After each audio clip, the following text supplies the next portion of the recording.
one of the world's earliest centres of civilization. And today, Donald Trump threatened that that civilization could die tonight. The same US president who 2 days ago was posting profanities on Easter Sunday and mocking Islam. Tonight, we ask, what is he up to and what does it mean for this war? With his 1 a.m. deadline looming for massive infrastructure bombardment, he posted, "A whole civilization will die tonight, never to be brought back again. I don't want that to happen, but it probably will." But he also hinted at hope for an 11th hour deal, writing, "Maybe something revolutionary wonderful can happen. Who knows?" Tonight, Pakistan is offering a glimmer of hope. But for now, Iran is saying it'll take the gloves off and hit the Gulf even harder, depriving the US and its allies of the region's oil and gas for years to come, threatening a global energy crisis that will affect us all. We are facing a fateful moment in this war. What comes next could be massive escalation, or could there still be a way out? US Vice President J.D. Vance, thought to be among those trying to broker an end to the war, says it's up to Iran to make a deal. I hope they make the right response, because what we really want is we want a world where oil and gas is flowing freely, where people can afford to heat their homes and cool their homes, where people can afford to transport themselves to work. But what's happened today on the ground does not bode well. In some ways, it looks like America and Israel have already started their effort to bomb Iran back to the Stone Age, to quote the American president. Iran says 9 people were killed by a missile attack on a residential building in Sharia. 2 more killed when a railway bridge was hit in the city of Kashan. Strikes also targeted the Galeh No bridge and a railway closer to Tehran. Another railway bridge attacked in Zanjan province near a village called Aminabad. And similar civilian targets in Iran's East Azerbaijan province, where a road bridge was hit. There have been power cuts reported in the Karaj province, where a railway was targeted.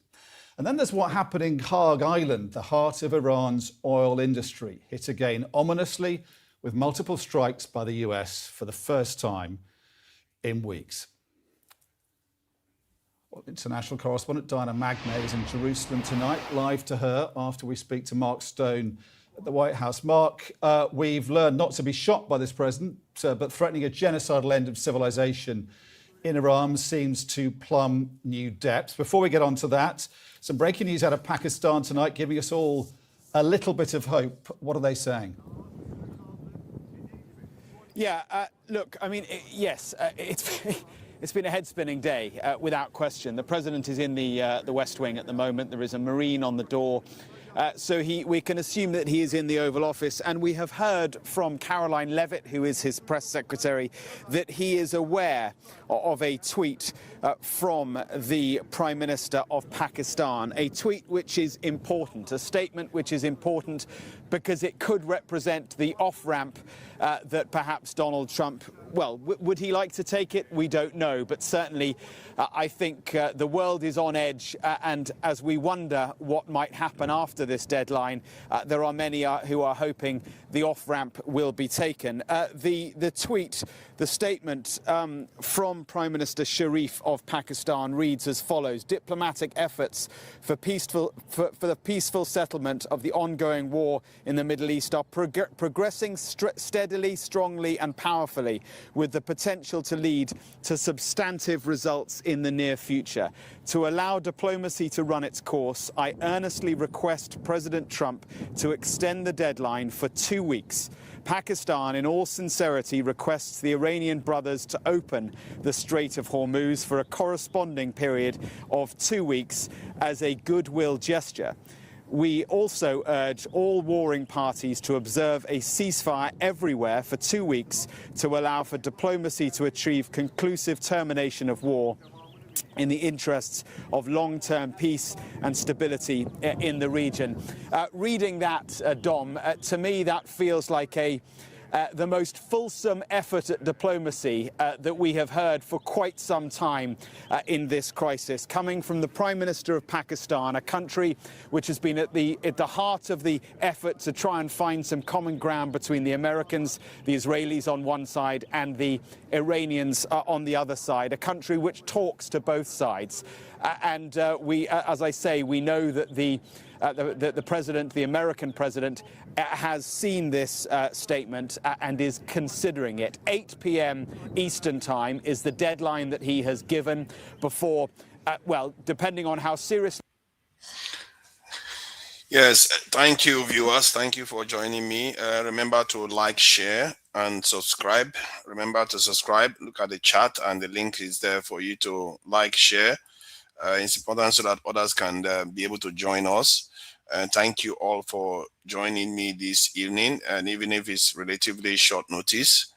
I think the reason why I thought I should do this live is because we could be looking at a turning point in the human history if, Trump decides to do what he threatened to do to Iran. We may witness things that has not happened in the world for the last 70 years, 80 years since the last World War.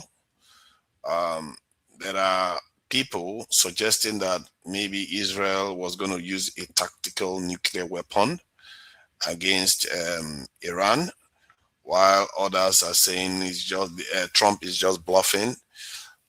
So clearly, whatever happens, if any of the threats, even a quarter of it occurs, Iran will retaliate and the world will spiral.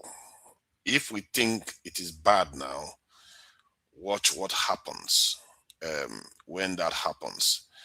From what I've gathered, Iran will retaliate and destroy a lot of oil producing capacity in the Middle East, maybe everything really, and then ensure that the Strait of Hormuz is unusable for a very long time. And if that happens, the world economy is going to go into a tailspin. It will be hard to avoid a global recession, not to mention, some people even argue that there will be a depression. Hence why I thought, okay, if this is the case, it makes sense for one to pay attention, because these events, sometimes they occur, we get used to them, we get used to hearing about them, and we just make it look like it's normal. But these times may be those days, those times we'll remember in the future and say, oh my God, were you around when that happened? And did you know this was what was going to happen? Because people that were alive during the Second World War and the first one, they were busy minding their business, only to find out that, a king or something, or someone, a royal was shot. And before you know it, the World War has started. So you just don't know where it kicks off. And if some people suspect that Israel wants to use Pakistan, that's Iran, as a way of announcing itself as a nuclear power, there is also countervailing information that China and Pakistan has also threatened Israel that if they do that, there will be retaliation. So now you see the potential dangers of what is happening at the moment. And Trump clearly is under a lot of pressure. And this is why we have to be paying attention, because there was this, I don't know if he's a professor, but definitely a doctor. He has done research on this. He calls it the escalation trap, that this is what happens when wars start. That they continue escalating and escalating. It's hard to ramp it back down. And clearly, the only people that will be, enjoying themselves and feeling happy right now is the Israelis. They are the only nation right now, as a nation, that is fine with this war. Maybe Saudi Arabia, maybe some of these Gulf nations, you never know where they belong. They always pretend as if they are against Israel, but they are not. They are on the side of Israel, and they work with Israel against Iran. And as if they don't know that Israel will come for them tomorrow. But it's all right. Let them do what they like. It's their country. So this is why I thought I should do this live, just for disclaimer, and so that people have an idea what the reason why I cover these things and how I approach things. I may come across as being a little bit one-sided here, this side, the other time, some other time, or I might come across as being biased to one side. I think that is not intentional. I don't want to offend anyone. And secondly, my whole intention is to try to analyze this or talk about these things in such a way that it aids understanding and enables us to get past this way of looking at the world whereby everything seems to be a zero-sum game. It shows you that human nature is a very strange thing. That is why we have to talk about these things. You know how people go to counseling, they go and sit down and talk about, because if you don't talk about it, how do you truly understand? How do you let off steam? How do you come to realization of where you are? So we talk about these things so that we can try to understand what is going on and hopefully give ourselves better chance to be able to avoid the devastating negatives of some of the things that could happen if one doesn't have these type of conversations. I'm not here to offend anyone, and personally, I do say a lot of things that people will find offensive, and sometimes I might even generalize, which once you generalize, you are likely to be wrong, but you'll find me generalizing. I hope you take the thrust of my argument, not necessarily the generalization. And that goes for everyone that comes on the panel later on. We are not here to, malign anyone. If anything, is the opposite.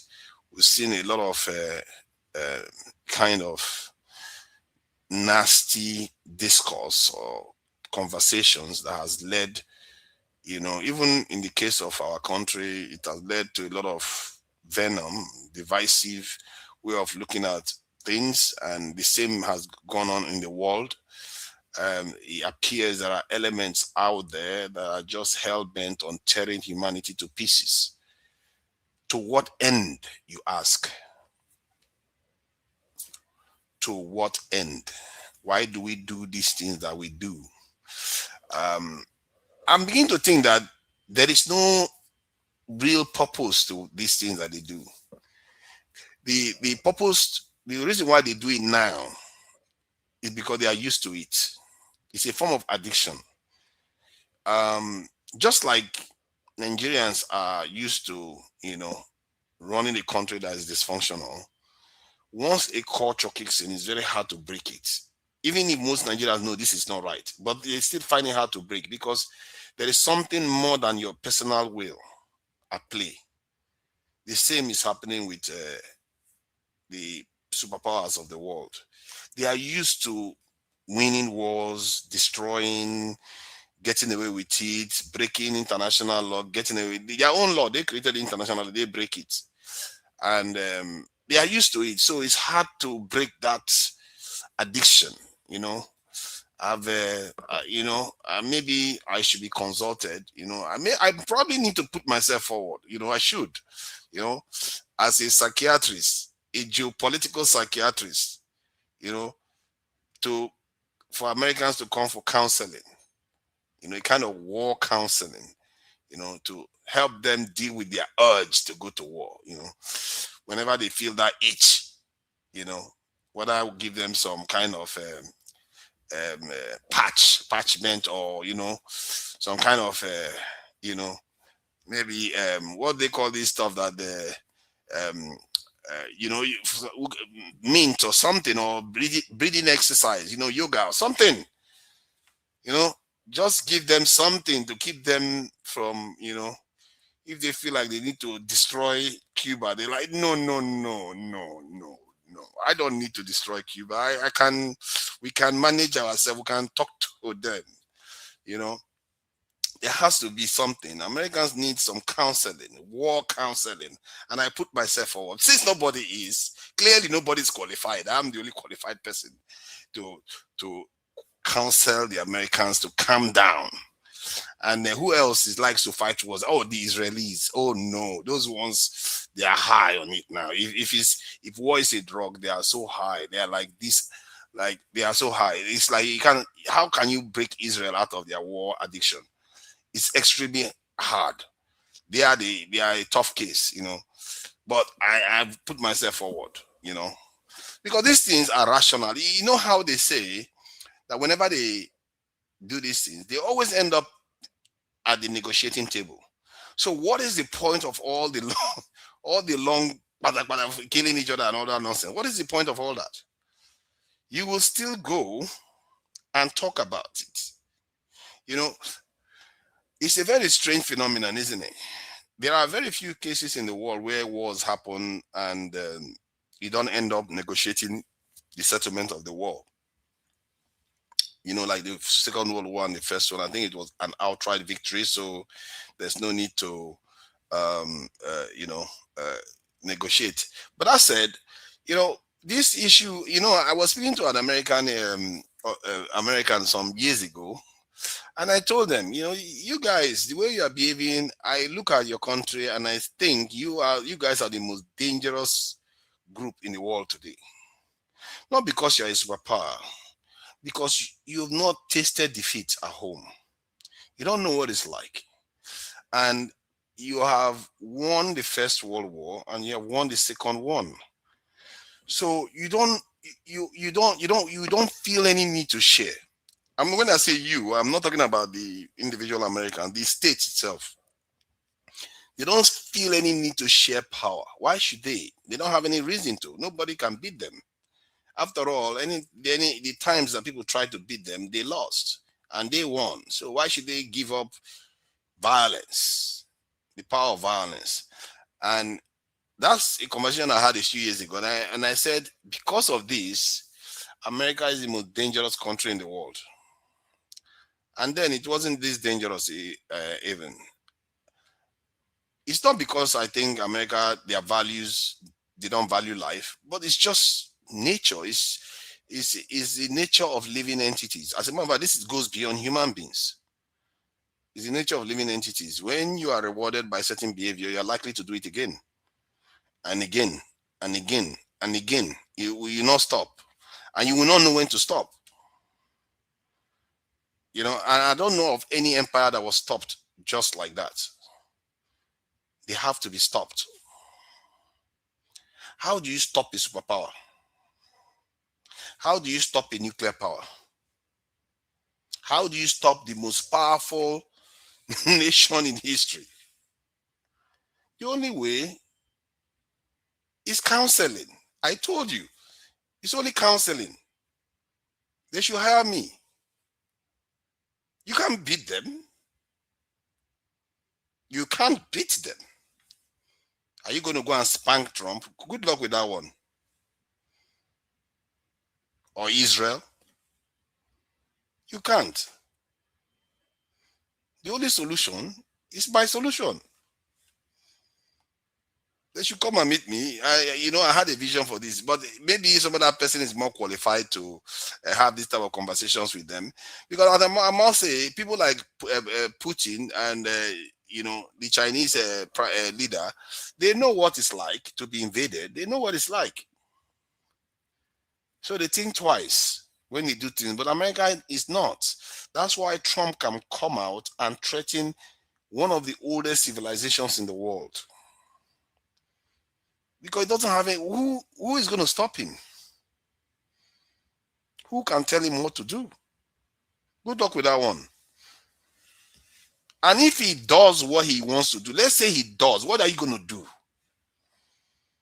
What are you going to do? If he decides to even nuke Iran today, what is China going to do? China is going to sacrifice itself for Iran. They won't.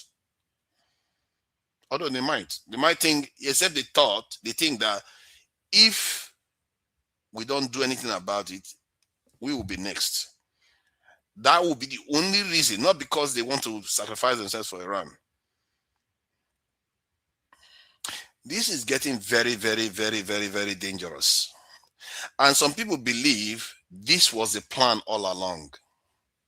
I'm going to find that video of someone This is more of on the realm of esoteric and prediction-based thinking, that the plan was to force. Let me see if I can find it, because it's very, very interesting, that discussion. But in the meantime, I will be playing some of the videos of the headlines of what is going on, so that we have an idea of different points of view of how people are reacting to these events, because this is not a normal situation. The superpower of the world is threatening to wipe out the civilization, where they are using the word nuclear weapon as if it's nothing now. This type of stuff is not your usual discourse, and it's not flippant. People think this is a joke. These things could spin out of control fast. We are talking here, 2 days later, we could all be living in a totally different world. In short, 6 hours from now, it could be totally different. I think it's 11 minutes past the deadline now. So let me see what is going on outside the deadline. This is 11 minutes past the deadline. So let's see whether they've decided that they're going to start, ripping the world to pieces. Trump pledges to stop bombing Iran for 2 weeks. Oh, look at that. Breaking news. Let me read breaking news. Let me read breaking news. There's breaking news going on right now. All right.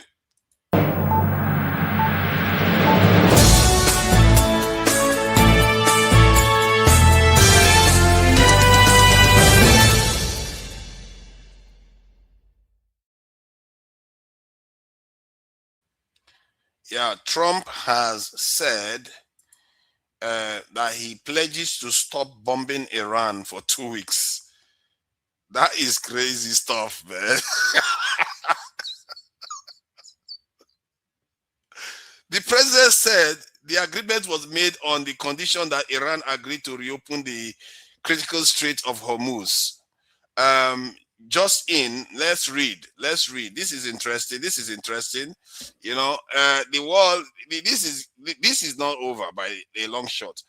And why Iran would accept it is a mystery to me. I don't know how true this is, but I will need to share the information so that some people can see, so it doesn't look like I'm just making this up. Let's see. Say US to suspend bombing. Let's see. Let me get this. I'll get this information for you guys to see. Let me see if I can copy the link. Download. I don't want to download it. I just want to show you guys the information. Actually, what's the point of downloading it? I just share it. This system that I'm using, it doesn't allow me to share video the way I prefer to share video. So backs down again. Oh God, people are wicked. People need to stop doing this. I need to talk about it. This is another evil thing that people do. They should really stop taunting Trump. They are trying to kill us all, or what?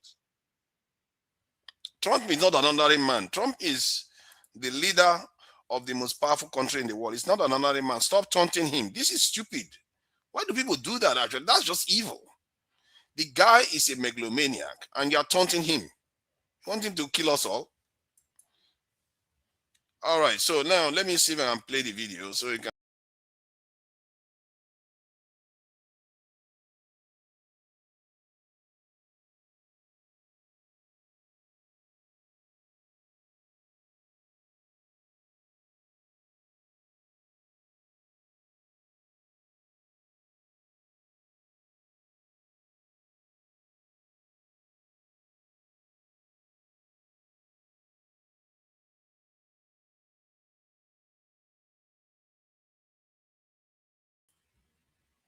Sorry, guys. This system, I told you, this system is a bit jumpy. What I'm going to do, I'm going to kind of capture the video and play it, because if I try to share it, it's just being weird. I don't know why it's doing that, really. It's just,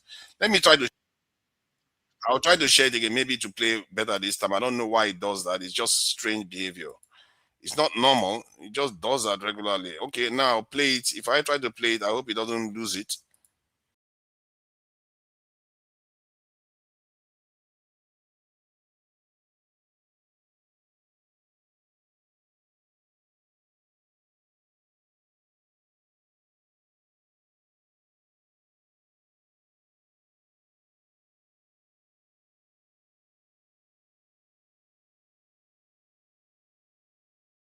Yeah, this is a StreamYard issue. This is not my issue. This is something that StreamYard is doing. So what I'm going to do, I'm going to play other videos. Then I'll get that video so I can play it from inside, because the way it's doing right now is just being really, really strange with me. I'm not trusting the system anymore. For once, I actually like it. I'm beginning to think that the Windows is not so bad now. So now let's see what this stuff is doing. A state that Donald Trump has won three times, but it looks to me that Roy Cooper, the former governor of the great state of North Carolina, has a real shot here. Look at the Kalshi prediction market. Chance Cooper, the Dem, actually wins this race. His chances have gone way up. Back on October 7th, if it was 63%, of course, that was 6 months ago. Now, look at this. An 86% chance to flip a Senate seat in a state that Donald John Trump won by 3 points, and he is the clear favorite at this point, the former governor. Now, we call it chance for a Democratic breakthrough, right? Yes. But one thing I do want to point out is there have been Democrats in the Senate from North Carolina before, fairly recently, but maybe I'm dating myself here. I think you're dating yourself a little bit here, Mr. Berman. Why do I say that? Because, in fact, We're bringing you some breaking news that's coming out of the United States. These are lines that are coming from the Reuters news agency. We understand that Donald Trump is quoted as saying that he has agreed to suspend bombing and attack of Iran for a period of 2 weeks. Now, this is following a request that was made by Pakistan's Prime Minister Shehbaz Sharif, who had requested an extension of the deadline that Donald Trump had originally set in order for further talks to take place. Donald Trump is apparently quoted to have said that this will be a sided ceasefire. Now, he may well be referring to a request that had been made by the Pakistan Prime Minister to Iran to open the Strait of Hormuz for a corresponding period of 2 weeks as a goodwill gesture. The other lines that we're getting through Reuters saying, we have received a 10-point proposal from Iran. We believe it is a workable basis on which to negotiate. Almost all of the various points of the past contention have been agreed to between the United States and Iran. He then goes on to say, we are very far along with a definitive agreement concerning a long-term peace with Iran. I want to go to Osama bin Javid, who's our correspondent, who's joining us here in the studio. It was only just a matter of minutes ago that you and I were discussing the possibility of this ceasefire being put into place. And there was a lot of speculation it was coming too late. You described it as a last-ditch effort by the Pakistan Prime Minister in order to try to get some sort of negotiation.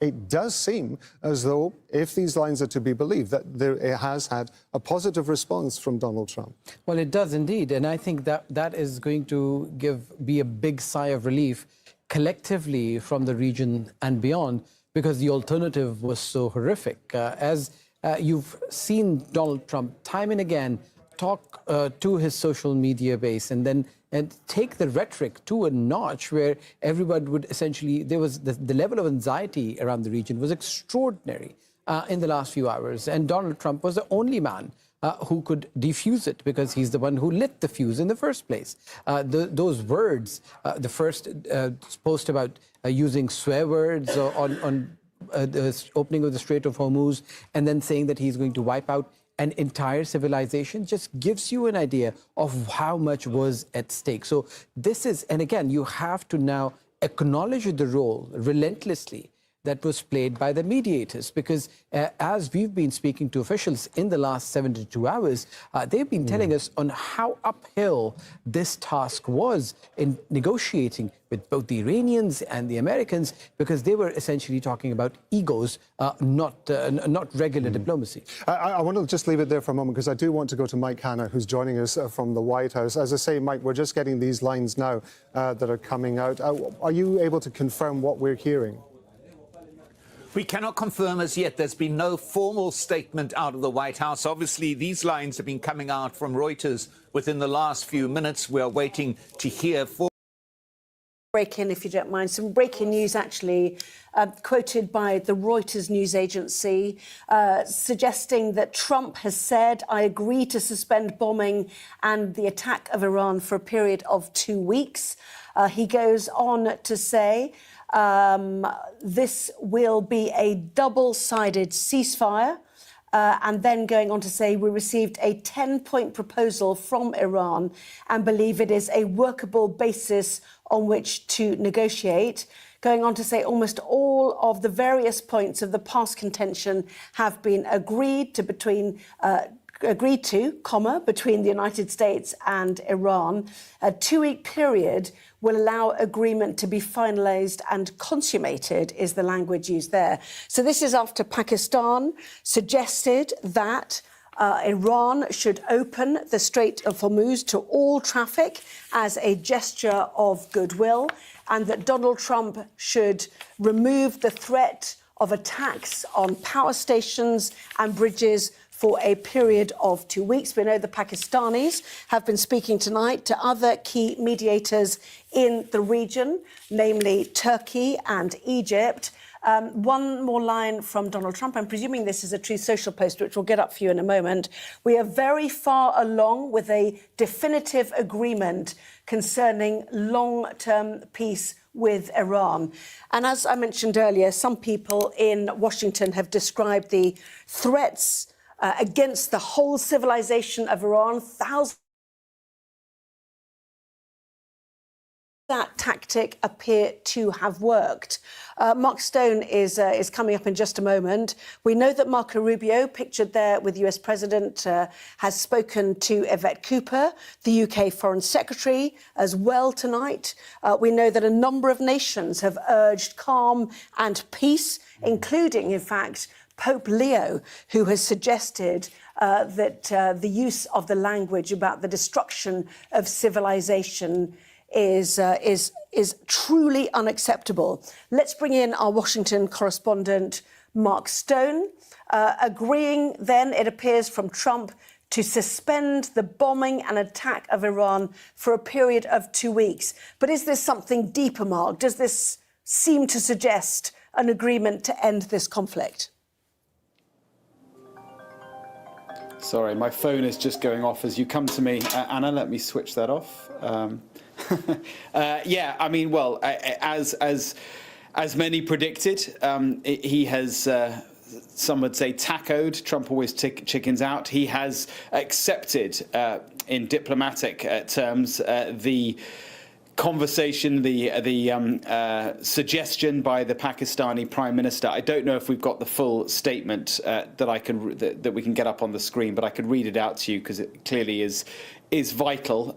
He writes just 2 minutes ago on Truth Social, based on conversations with Prime Minister Sharif and Field Marshal Munir of Pakistan, and wherein they requested that I hold off the destructive force being sent tonight to Iran, the subject to the Islamic Republic of Iran agreeing to the complete, immediate and safe opening of the Strait of Hormuz. I agree to suspend the bombing and attack of Iran for a period of 2 weeks. The president goes on to say, this will be a double-sided ceasefire.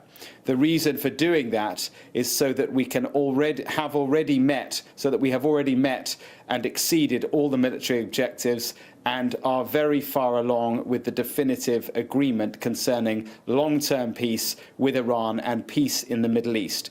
We received a 10-point proposal from Iran and believe it is a workable basis on which to negotiate. Almost all of the various points of past contention have been agreed to between the United States and Iran, but a 2-week period will allow the agreement to be finalized and consummated. On behalf of the United States of America as president and representing the countries of the Middle East, it's an honor to have this long-term problem close to resolution. Thank you for your attention to this matter. So a lengthy post there by the American president, which calls off what he said would be effectively civilizational erasure just an hour, well, 12 hours or so ago. The deadline that he had set was an hour and a half's time, 8 o'clock Eastern time. But now, in a lengthy tweet, a lengthy post, he is claiming that the war objectives have been met, that Iran is now complying, that the Strait of Hormuz will be open, and that in this 2-week period, all of that can be finalized. Yes, I mean, we wait to see, global oil futures reaction. We wait to see if some of the vessels which have been trapped in the Strait of Hormuz and the Persian Gulf start to move, whether this is meaningful, because there have been bombing attacks tonight, we know, in Baghdad, Doha, the UAE as well, countering missiles. So it's been very febrile. So, the practical steps next will be fascinating for the World Economic Order to look at. Yeah, and step one is Iran reopening, or allowing, I should say. I mean, the Strait of Hormuz, as we discussed earlier, is already open to certain countries, but allowing the free flow of oil traffic through the Strait of Hormuz. This statement from the president says it is subject to the Islamic Republic of Iran agreeing to the complete, immediate and safe opening of the Strait of Hormuz. So it's dependent on Iran doing something now and being seen to do something physically on the Strait of Hormuz. So we'll await. I mean, it's clearly the middle of the night there now, but we will await to hear in the coming hours whether or not traffic is moving freely. And of course, don't expect ships to suddenly turn on their engines and start flowing through. There clearly is a massive risk that the owners of these vessels will be asked to take. And indeed the insurance companies as well. So it's not as if they could just simply turn on their engines and flow through. They've got to be satisfied that the Iranians are not going to attack them. So there's a few hoops to go through. But I think we can say right now that the deadline that the president set for 8 o'clock Eastern time this evening, that has now been suspended for a period of 2 weeks. Yeah. Look at that, eh? So that's nice, isn't it? He's just decided that I'm going to suspend it. The Iranians have not said anything. You just sent a proposal. Father, the message you are passing is you are not getting it. So you need to understand what Trump is doing. For the past 2 weeks, this guy is frustrated. He thought he was going to go to Iran. Can you hear me? Yeah, I can hear you. Can anyone hear me? Are you stuck? Where are you? Oh no, they can't hear me. I can hear you. We can hear you. This connection. Yeah, it's a bit. Can anyone hear me? Why is UK network? Yes, we can hear you. We can hear you. No. I think mine normally is stable. It's just that something changed recently. It will be corrected maybe from tomorrow. Even Ovie that is a nomad, Ovie is always having stable network. Yeah, don't mind it. USA. I don't know what's happening. All the UK people are suffering. I was saying something, right? So you see, Trump. Yeah, welcome everyone. Thank you all for joining me. That's AY there on the top right hand side. Let me just introduce you so that in case new viewers don't know who you guys are. AY on the top right hand side, and this is Ovie on the bottom right hand side with the 3.5 million gang with the Dada and Jide, thank you for joining us on the top bottom left hand side. Thank you for joining us, and I appreciate you all for coming in. So please go ahead, AY, so that just to introduce you guys. What you say about Trump, right? So let me tell you, Trump, he has been looking for a way out of this war. When you look at this war, the very day he started this war was the day he lost the war. Unfortunately, he thought he was going to go to Iran. I just throw some bomb. Oh, the war is done. Then it got really hot. So, you see, the person people are dealing with, I'm happy. You see, you remember during the election how some of us were very critical of Trump behaviors. Not only that, the history of Trump is not good. I remember you say, oh, it's not going to go to war. Republicans don't go to war. I kept telling you, I remember even Jide, we kept telling you, no, don't listen to this guy. So the person America are dealing with right now you're dealing with a real sociopath with narcissistic behaviors. In the past 1 week, Trump has been behaving like a 7-year-old toddler. A lot of some Congress members have been calling for Trump in the last 24 hours. It should be impeached. Trump hardliner, they call MAGA supporters. They be calling on Trump, remove him from office. Even go and look for Kadesowet. Kadesowet put out a message. You need to get this guy out of office. That is why when I hear people supporting Trump, I really get crazy. Why do you support this guy? Especially the hypocrite that come on this platform where they support Trump, they are criticizing Tinubu. I think something is wrong with some of us. So today, he has been looking for a way. So here is the ceasefire. Trump has been pressuring China in the last 48 hours to talk to Iran, to submit, blah, blah. You know what happened at the UN today, security? So Bahrain went to UN.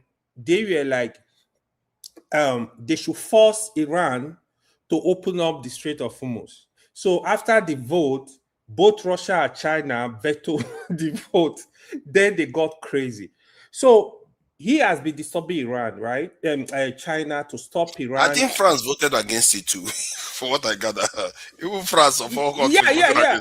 So that is the problem, like. So even the Europe, they are actually against him this time, right? Just imagine Canada, that is the biggest ally of America. When America are going anywhere, Canada don't ask questions. This is the first time a Canadian prime minister is standing against American interest. Said, no, we are not interested in the war. We are an independent country, because you are disrespectful to everybody. So don't forget, you are threatening NATO member. You threaten you want to go and invade Denmark. If he ever go to Greenland, the whole NATO country, they are going to fight America to stand still. He should not even dream of it. That would be another biggest mistake we ever make. So here is it, right? After he pressured China have, they have to talk to Pakistan. Please get involved. Look for a way. Let's have some kind of ceasefire. Initially, Iran refused temporary ceasefire. Said they don't want temporary ceasefire. You want to fight? Keep fighting.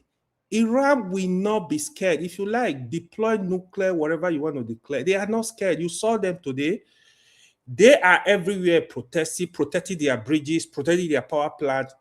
This is this is the country I want to see in Nigeria, where the people will come together with that energy. That's why they dislike, there are some things going on in the country they don't like. They come together as one. And here is the most important thing I need you to know. This ceasefire that is going on right now is based on Iranian term. It's not based on America term. So America, we are just waiting for anything. Kangaloo spoke to the Iranian photojournalist about what it's like. Why is he talking? Sorry about that. Sorry, go ahead. Why is this guy still in front of you? He sure does like the stage. Sorry, I took the wrong person out. Look at that. Sorry. This is my. Although she's not there, she didn't even notice. It's all right. Sorry about that. Go ahead. I think because there was a point you made that I thought I should share a video when you said you wish this is how Nigerians are. Please go ahead. Yeah. So I really wish this is how we can be a united country. The way Iranians are fighting, right? The other thing you need to know, the terms of this ceasefire is based on Iran terms, not based on America and Trump terms. This is what is going on. If you hear him, Iran gave them 10 points, gave them 10-point proposal. He's agreed to work with them. With the ceasefire too, Iran agreed to open the Strait of Hormuz, but they are going to be collecting $2 million per vessel. Get that right. They are going to collect this money. Iran demand. So hold on. I need to explain this to you. It's interesting. Oh my God, man. I need to explain it to you.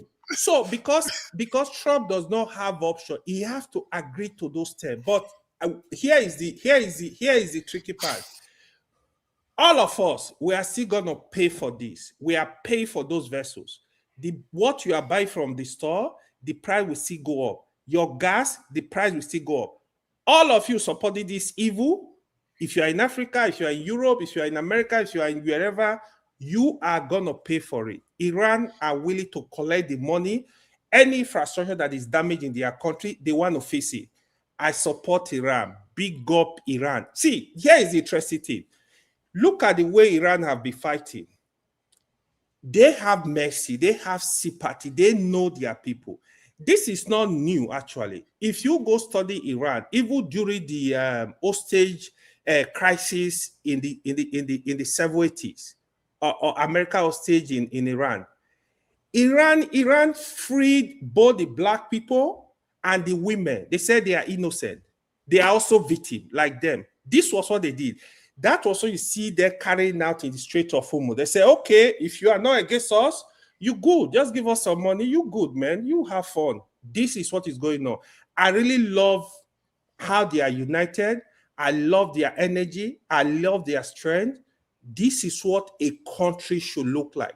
Even when Trump threatened, the idiot threatened he can't nuke Iran. He can't do it. It's just blabbing. This guy is a toddler. They are going to kick him out of the White House if he's not careful. This is what is going to happen. Shame on him. He has lost the war. Let him go to Cuba now and go to Greenland. You are still threatening Cuba, threatening country as if you are a mini god. Iran, they taught him a very great lesson. So he will learn from that. Oh, look at it. At home, America are really against him. So Americans are innocent. This is war of Trump and these losers in the White House. This is their war. It's not America war. Americans are against this war. They are if you live in America. You know the other one is my guy. He will support him a little bit. So Americans are against this war. This is the truth. So America, and they don't have issue with Iran. I think America are good people. They are doing their own thing. They are also complaining because they are also paying for it. America economy is going down the drain since Trump took over in the last 1 year. Go tell anybody that come at you see even people like KJ that usually defending. You see that they are bending their mouth now because everybody is paying for it. We are all paying for it. Go to gas stations now. I tell GD how much are you buying gas? Ask if how much you buy gas. People are hungry. There is no health care. The price of foodstuff are going up. Americans are hungry. Then you are going to Iran. In this war, in the last 40-something days, they spent, apart from the military equipment that were damaged, the cost to prosecute this war a day is over $1 billion.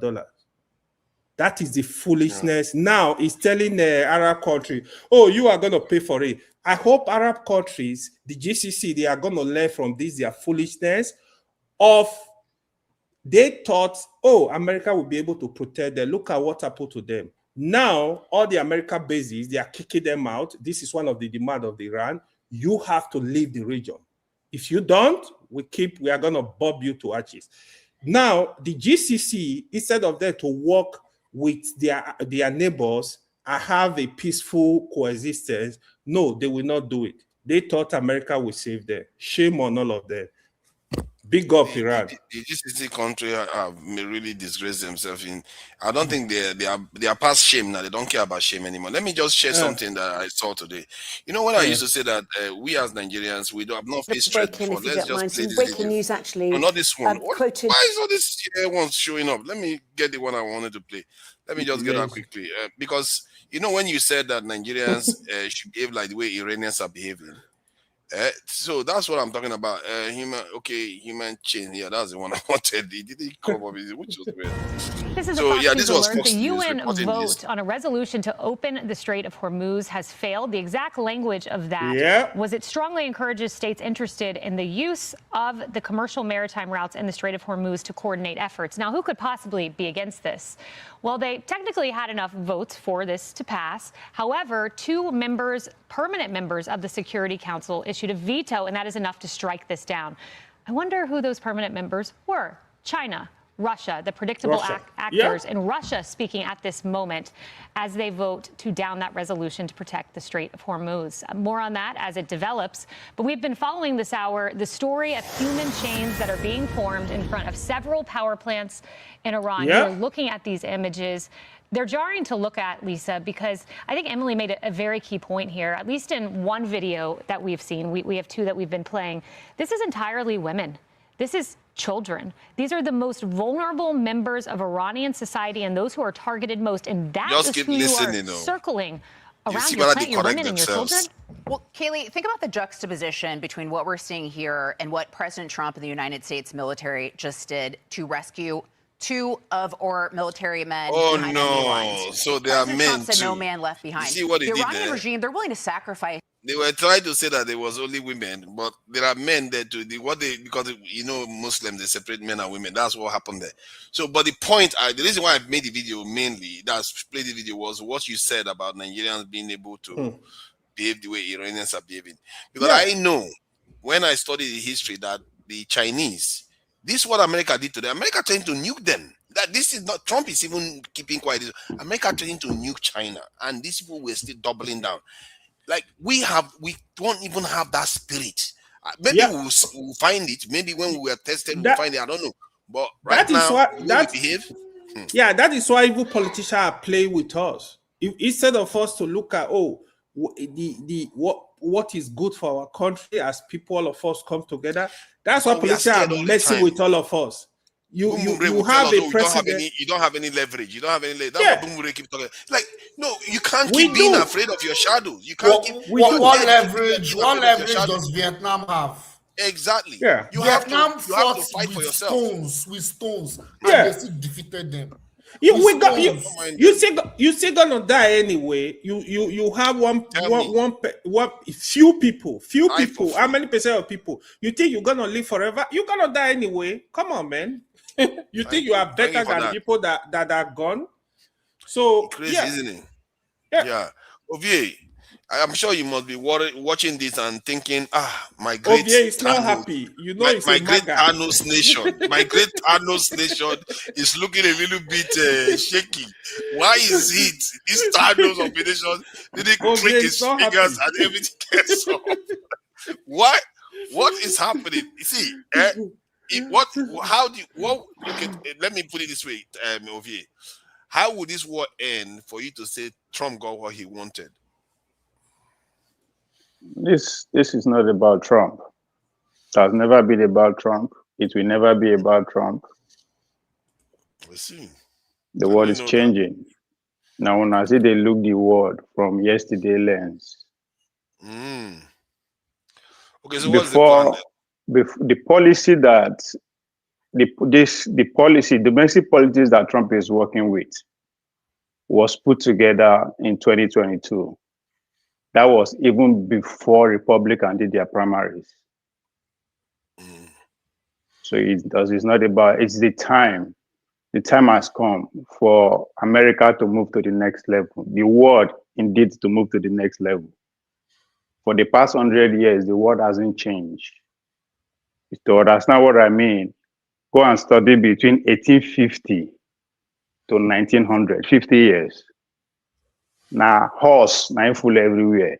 Horse, four-legged horse, that's the mode of transportation. But between 1900 to 1910, the world experienced over 100 vehicle manufacturing companies. You understand? You talk and say American has superpower. A superpower is not interested in peace. If there is peace anywhere, they better be the one responsible. Because peace transfers to progress. Progress transfers to what you want, military power. Military power lead to what? Challenge to the superpower. If there is chaos anywhere on the planet Earth, they better be responsible or they know why it's happening. What America is trying to do is to avoid the mistake the British Empire made in 1700 by allowing the United States of America not just to get independent, but to form a big country between the North and South. So America is not interested in seeing any nation being a regional hegemony. It doesn't matter if it's Iran or if it's Nigeria. So how is it going to? I don't know how what will make this war make US think that okay, they've maintained what you just said.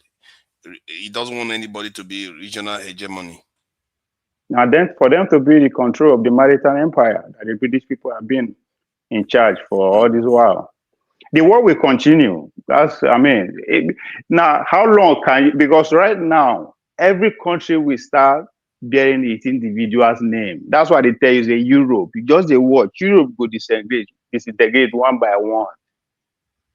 You understand? Because by the time the pressure will start copying you as a nation, you have to look inward. You understand? Especially if you are in power. How do I survive? Or how my people survive? So that is the stage we are moving into. So this is just the beginning. So the question you should be asking, after Iran, where next? As I said, they are not interested in seeing any country being a regional hegemony. Even China. Say, make you come and say, this is territory, and I made it run now. They are not interested because once they make that mistake, it's over for them too. So this is reality. This is how real world work. Nobody be your guy. Only but person will get the biggest gun and be your guy. But you know I told you there's a solution to this.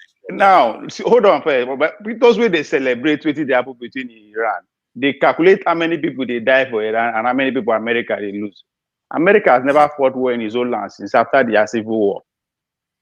They will come fight for you and destroy you. That is the whole point. That's what they did in Vietnam, Afghanistan, anywhere they go. They don't want you to be a superpower. It's not about winning. And people they say, oh, they lose. If I come here and destroy everything you get, I don't see your money collect. That doesn't mean I lose. I won. They are trying to set you back. That is what Trump means by killing the civilization. You can't destroy the civilization, but they will set them back. So what you are saying, yeah, that they don't have to win the war itself. No, they don't have to win the war in terms of battlefield winning. They have to win strategically. Yeah, politically and strategically, they know what they want. I mean, as they are superpower, nobody can challenge them. As a superpower, what strategically? They destroy the military might. Are they not setting the Iran back for many decades by destroying their military power and everything? Not really. You see, you have to understand this technology. Everything they have is based on human beings, and those human beings are still there. That's hold on now to Nigeria exactly. But what I say, setback. I'm not saying they go destroy you now. Setback instead of make you they progress, they rebuild. When you say setbacks, a real setback, we are talking about 20, 50 years. That's what is happening here. To Nigeria. Now your house, then they fight. Do you think about that? The person where they fight you in house, they okay. Then they come fight for your house. No, you guys look at it like that. Let me say something. That's not true. Because America is suffering because of the dollar issue. You see that the petrodollar. Okay, in this instance, let me ask you this. In this instance, where Iran, they are going to be collecting money from Strait of Hormuz, $2 million per vessel. What they are saying, they are going to collect that money to rebuild whatever that was destroyed in Iran. I think Iran now on track. You talk, I listen. Now allow me talk. I said the war just start. I not say the war don't finish. Okay, go ahead. We're talking about years. The war, they disintegrate the world. It's just the beginning. I don't know why everybody. It's where you just sit down, just they enjoy the thing. Because nobody know what is happening. Only those who are at the front of the war, and then will tell you this is what is happening. Right? But all you need to do is to look at the economy, Sarah said. That's why I said look at it from individual country. Who is winning, who is losing? You said it. When they carry out vote at the UN, what happened? The China and Russia said no, they should leave it closed. Forget 2 million where they collect. You understand? So everything we hear from media, so everybody wants sell, everybody want get click, everybody want push propaganda to future, even the Iranian, the Americans, everybody they push, right? Just enjoy the process. But if you understand the way history, the world, the way this country they operate, then you understand that this thing where they do so, they don't just start them because it's from there. It's a policy that has been enacted decades ago. decades. So you are just have, so they know what it is. It doesn't matter who is from. So I'm trying to understand what you're saying. Can you like make it very simple? What? Tell me what you don't understand. Maybe I will. Like you are saying that there's more that we don't know, but you're not explaining what we don't know. It's just like you're making it so that there's more to it. Okay, awesome. Now, but like, can you like expatiate? Like, yeah. What is it that we don't know that the American empire is declining in front of our eyes? Like, I'm trying to understand. You know what do you mean? Right? Hold on. What do you mean by decline? As we speak, they are going to the moon. They are the front of technology explosion. The modern way of building factories has been going on every length and breadth of America. I mean, tell me, what do you mean by decline? I don't understand. Number one, that's not even true. America is deindustrialized. That's number one. Number two, hold on. Can you repeat what I said, please? You're talking about factories. The American factories. America I said they are building. They are building, but what about people that have already built and are more industrialized? Hold on. When you reach your time, you speak. Now you are in a grammar way. They use. Hold on, please. Hold on now? Hold on. I just answer you. I just answer your question. I say, what do you mean by decline? We are not saying factories are closing. You just agree that they are building factories. So what is decline? In what area? Like I don't want when I grammar you speak. Are you asking me now? So you want to answer your question? Good, because I don't agree that they are declining. That's what I mean. So when you say they are declining, in what area? Absolutely, they are declining. The petrodollar, you see, one of the major sources of American empire is the petrodollar. And right now, the value of the petrodollar is declining significantly. That's what I mean by decline. That's number one. Number two, America's empire was built. Hold on. You don't need to hold on now. No, because you are not making sense. How am I not making sense? The dollar has been. Can I finish? The dollar has been declined for the past 50 years. Oh my goodness. Actually, no. It's okay. Just continue. The world had to take it up before it declined. Hold on. When I thought making no talk, okay, when you say the petrodollar is declining, if you say tell me say country are dropping the use of dollar, then I will listen to you. Then I know you know what you're talking about. Okay? So that's why I say you don't know what you're talking about. You just use words. Hold on. Listen now. You just hold on. Now, because they hear people use them. That's why the American empire is not declining. I'm listening to you. Fucking, can I talk? When it is your turn, you talk. You understand? If you want to challenge me, know what you are challenging. Because you hear people say something, you won't use them for me. That's why I asked you that specific question. What do you mean by decline? Because you don't use them for years. Now, what you hear people, they talk with that. Right? And they tell you something that they are on, as they speak, they are circling the moon. Right? They fight economy war, kinetic war. They are operating at a full-fledged, never before in history. So what do you mean by decline? So if to say you tell me, say, oh, China don't drop use of dollar, this will don't drop use of dollar, I will listen to you. You're asking me, you want me to answer you? You know it. No, when you reach hold on. I kept quiet, even when they write this. You know, because I agree with them. I kept quiet. When they reach your turn, you use your tongue to explain your own side. That's how people will understand us.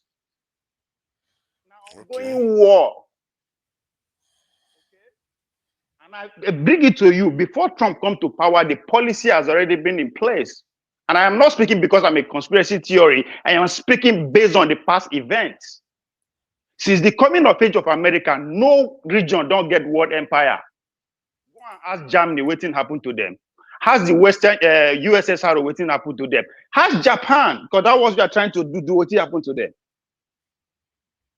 So I'm not speaking, I'm giving you what has been transpired. When they sent Donald Trump on into power last year, we are having this conversation with the professor from Germany. I said, for you to understand Trump administration, you have to go back to the 5th president of the United States of America. Call who? Monroe. Then you have to understand the man called the 25th president of America. The man who actually architected what tariff is about. People said I was stupid. I don't know what I'm talking about. 1 year down the road, everybody uses the same phrase. don't roll. Quincy, don't roll. Tariff. When Trump flush the tariff, they say America will die. 3 months, everybody go hungry in America, including you, Jide. When Trump do tariff, anything Trump do, America go die. Anything we do, America die. Do you even understand the country you are talking about? They are retrieving their military might to do what? To re-expand. For you to understand that, not be the first time. America is not expanding the economy now. America's economy is not doing very well. I agree with you. That's what happened in the 20s. They went into deep depression in the 20s and the 30s. A decade that followed, what happened? They became world champion. So they are not new. Not be today American economy died. They fought civil war for the same reason. There's a pattern. There's a method to the madness. So for you to, I know they did not just enjoy the process. Now what they go on. You know that you are a significant minority amongst professors, doctors, and everybody that looks at the trends. The same this trend can be seen coming a mile away. Like this, even I, that is not an expert, I saw it coming more than a decade ago. So it's not like a big deal. You know why? You know why? Hold on, forefather. Forefather. All of us that were born within the last 80 years, this is the best the world has ever been. I was minority among the COVID, saying COVID are trash. I was deplatformed in so many places. I stood my ground. But today is a different case. I don't take the minority side to be right. I'm a human being. I want to be wrong. That gives me satisfaction. If I say something will happen next tomorrow, I want to be wrong. If I'm wrong, trust me, I know why I'm wrong. I'll trace my way back. That's human needs. All of us, we are in an adventurous process today. Now, this special. So it's not about being wrong or right. I am just telling you what history has been saying up to this point. What it will turn out to be tomorrow, I don't know. That's why I say it's ongoing war. And I'm saying that it's not going to end with Iran. And it's not just about Iran, it's about anyone that has the potential of being a regional hegemony. You will not know peace. Hold on. That's how the world works. It's not only about America's power, it's about what other power is rising. No matter how powerful you are as a nation, it depends on what other nation that is rising. And that's why if to say, they listen to argue with me, if I said the same thing. I said they are not, if you are a potential regional power, they raise your head, they won't cut them off. Now the same thing with the talk. Just listen, you don't have to agree with me, but understand. You understand? So that we don't go to repeat ourselves. They can't cut it off now. Are you going to cut China or Russia? Hold on. Because I'm not going to tell you what they want to do. I will tell you what they have done in that process. Germany were doing the same thing, Abi, trying to dominate Europe. What happened to them? The last people, which is me and you go fit, I testify to, is the Soviet Union, which is the Cold War. What do you think that was about?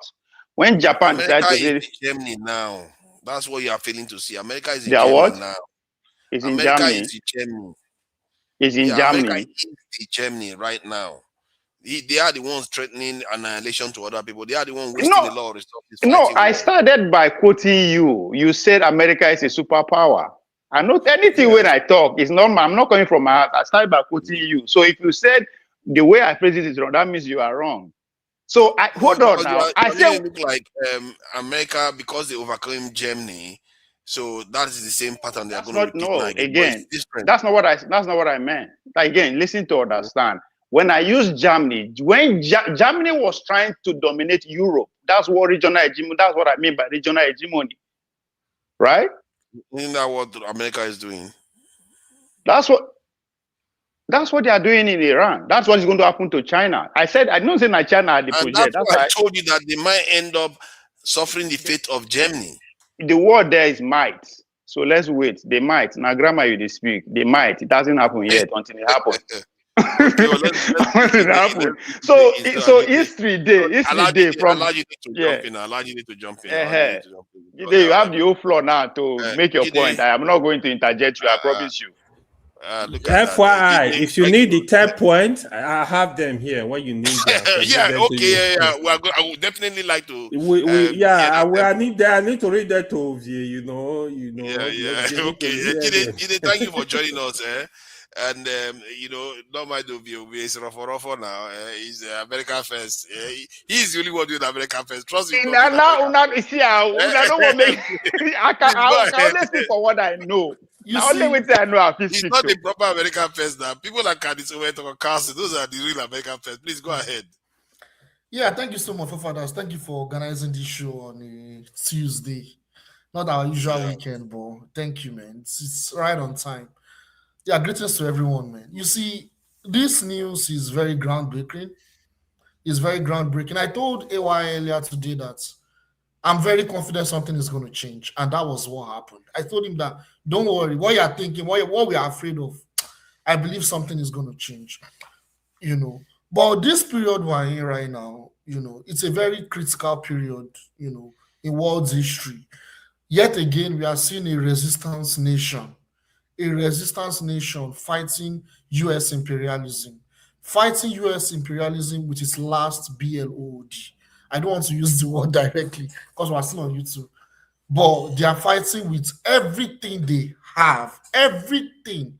Even when they are being stabbed, they are being strangled, they are still fighting. That is the people that have honor. That's the people that have integrity. That's the people that have the spirit of justice. That's the people that have it, and it is the Iranian people. So you see, this war is not over. The 2-week extension thing and the peace deal that they claim that they accepted, unfortunately, the U.S. empire is not going to give up like that. They are planning to fight another day. They've lost this war. Iran have fought them to stand still, just like Cuba did during the Cuban Missile Crisis. You see, we're talking about leverage, but it's not just about leverage, like I said earlier. It's about the will of the people. If the people did not stand with this Iranian regime, if the people of Iran did not stand with this Iranian regime, honestly, I think by now Iran would have collapsed. But because of the country now, because of the will of the people, they are willing to die for what they believe. They are willing to stand for what they believe. They are not willing to sell their soul to the DEVIL. They are not willing to sell their dignity. They are willing to stand for what they believe, no matter what other people think about them. These are people of honor. Because you see, when I talk about the fact that the U.S. empire is declining, this is how a declining empire behaves. They are depraved, they are desperate, they are heavily deranged. We're talking about fascist Germany.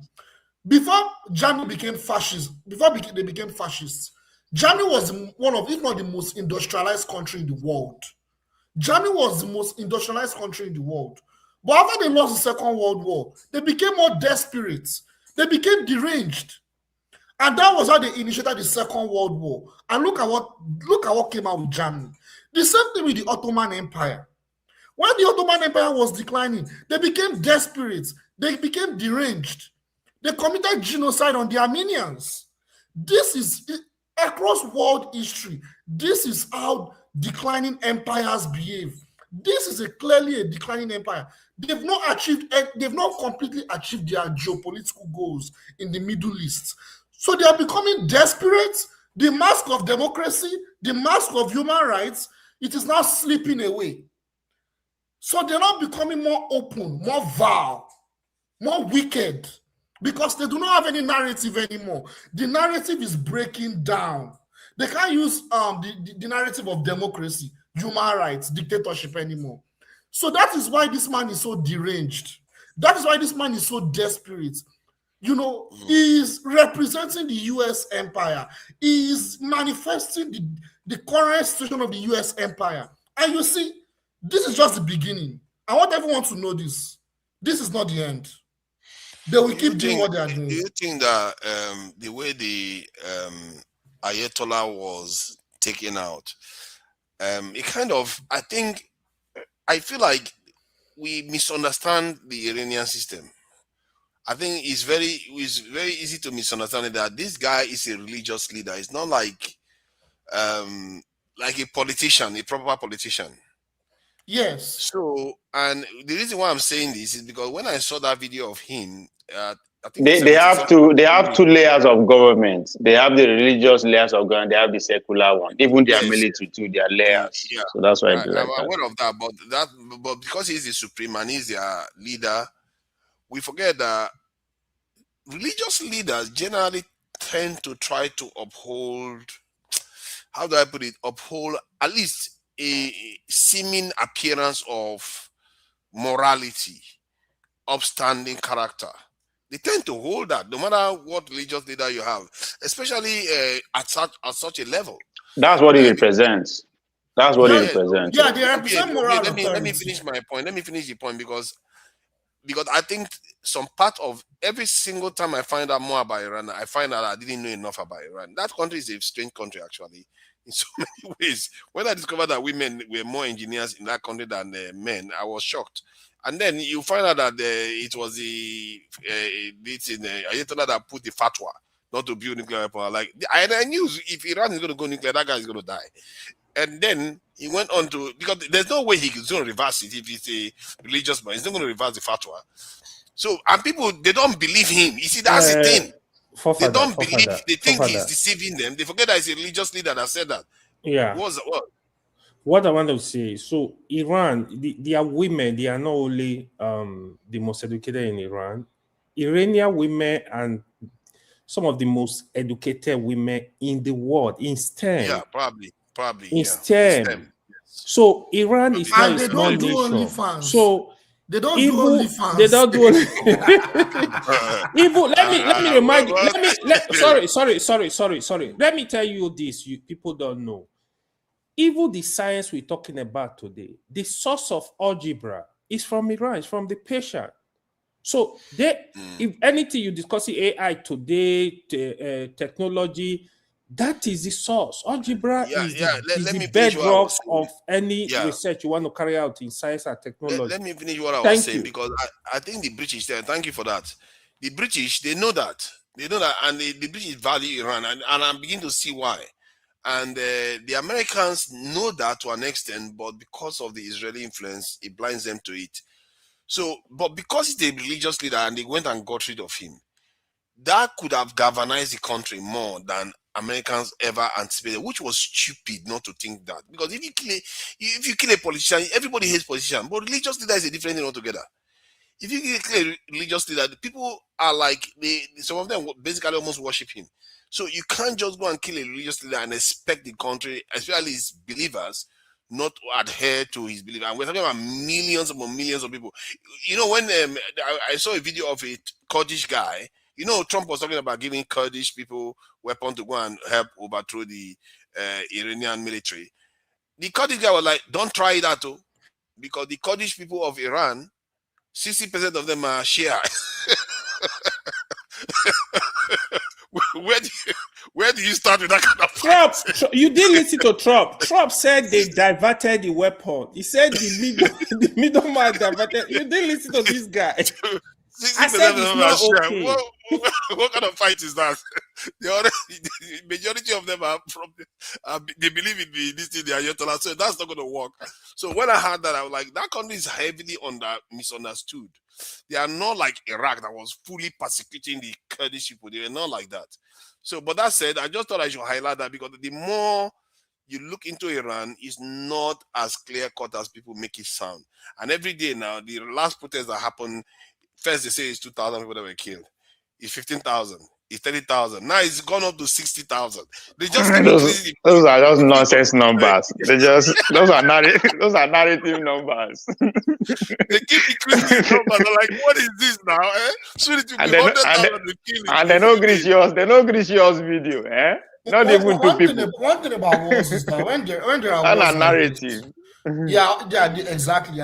Thank you so much, Ovie, for mentioning that word, narrative. Like, you know, the aggressor tends to be propagating like the narratives to be in control when there is a war like this, and that's what the West are very good at. You know, they are very good at maintaining a narrative You know, even if they are losing, they cannot make it seem like they are losing. They cannot make it seem like they are achieving their objective. So one thing I don't like about people, Jide, one thing I don't like about some of these Western commentators, including the ones that try to be objective.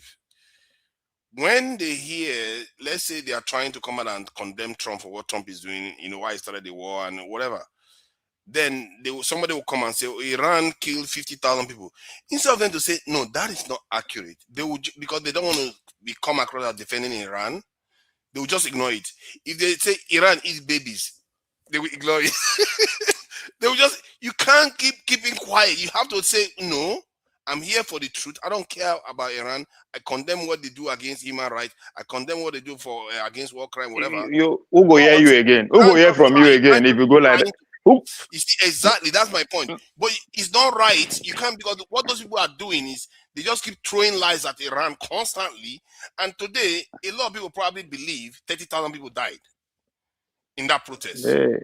Then I didn't get the media too now, so.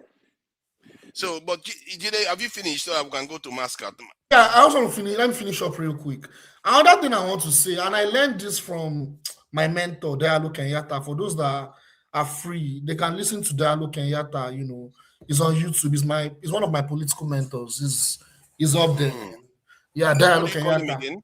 I will type it on the chat. Diallo Kenyatta. He's an African American. Yeah, he's an African American. He used to say something on the show. And he also told me too. One of the things he told me is that one thing about white people is when they are beginning to lose their grip on power, it's about we are either going to lose it and destroy everything, but we'll never give it for everyone to get it. It's either we have it or no one gets it. That is how white people are. That's their psychological. That's their psychological way of seeing the world and dominating the world. They would just want to dominate the world. That if they don't have it, they want to destroy everything. I rather have it. Why people when they do this? I rather have it, or if I don't have it, if I'm losing it, I rather destroy everything I have. That's how Europeans think. That is their psychological. That is how they are. Like that's how they are, and this one makes them to be very dangerous because currently, whether we like it or not, they are the ones still dominating this world economically, militarily, even socially. They are the ones still dominating this world. And what makes it dangerous is right now, their current, like I said, their power is declining. They are divisive right now. So they will do everything because of their results, because of their decline, to make sure that if we don't have it, no one will have it. And that's why someone like Donald Trump, he can say something like attacking a civilization. We need to really pick those words carefully. Like what does civilization have to do with what is going on? But that's how Europeans think. That's exactly how, this is how they think across history, even among themselves. This is how they think. It has to be a huge catastrophe before they submit. You cannot negotiate with a deranged set of people. You can't. This is something that I've learned from him. But like I said, and this is what we are seeing right now. They are declining, but they cannot afford to decline in peace. We're talking about multipolar world. They can't afford to decline in peace. They will make sure that they destroy as much as possible. And they've not, this is not the end, like I said. This is just the beginning. To make sure that the global south, the other parts of the world, will not have those resources that they have. I will stop there. Thank you. My fear is that I'm not sure this is only them thing. This is almost a living entity thing. When you have power, you've been rewarded by violence, you are not likely to stop. This is why I recommended that they do war counseling. People think it's a joke, and it looks like there's no war counseling system in the world. So maybe they can consult me. Maybe we can talk about it, and they pay me, and I discuss with them on how to, take care of this urge to go to war. And this it's a real urge. Make no mistake, I have evidence. Candice Owen caught Trump saying it. Like, because Trump, they asked Trump why he went to war. You're like, it's like a force of habit. Trump literally said it. Like it's a habit to go to war. And it's very funny because it's the natural state they are in. They are already used to winning wars. So why would they stop? They will not stop until they are stopped. Somewhere along the line, America, Israel will have to be stopped. And that's that is what it required to be on top. If you're on top, you better be fighting. If not, they will take you down. It's just like the law of nature with that. If you don't get enemy, you go look for enemy. The way you are looking at it is different. The way I'm looking at it from the point of view that we are at a kind of a precipice right now, whereby if we let things get out of control, we are all going to be in some serious trouble. I just saw a kind of TV program about what happens when there is a climatic kind of what they call a dark winter. It's a very, very horrible thing. That it is so bad that the people that are alive, they are said to envy the people that died. The envy, that's how bad things will be. And we'll go close to that. I think regardless of what we do, we are going to be very close to that. Come on, let's not while I'm around. I'm offering my services, so we are. You are one out of 8 billion. So I'm offering my services. I have to talk to them and say, no, you can make all the money you want. I think just maybe, they might stop themselves. See, the only war you have ever fought, you lost. Biafra ran you over. What else? What you? But if their own AI stops them. Because they are listening to AI a lot now for decision making. Their own AI might tell them, you know what, this direction you're just going to kill yourself. You need to stop. You can't keep doing this. Be serious. Bring serious people. Bring mask and angel. Let serious people talk and stop this. Let serious people talk. Because today I thought I should do this because the world could change in 4 hours, according to Trump. I thought I should be on here when that could possibly happen. But as they say, Trump seems to have accepted Iran's plan. So I don't know whether you know about the details of the plan or how this came about. But what do you make of the whole development and the threats Trump was issuing in the first place to Iran, against Iran? Okay. So you're asking me what's you've of said the whole a lot. mess. So I know. I added a lot. One, you thought the world would change drastically tonight. It could have. You said so. Yes, it could. Secondly, what do I think of the fact that did you say Iran accepted Trump's deal or Trump accepted Iran's deal? Accepted Iran's deal, a kind of. Okay. Well, just 2 weeks. Just 2 weeks. Temporary stop of bombarding, according to them. Yeah, on the basis of what Iran's provided. Okay, so the first, I would start with your belief that world things don't. Okay, so how do I word it? Okay, so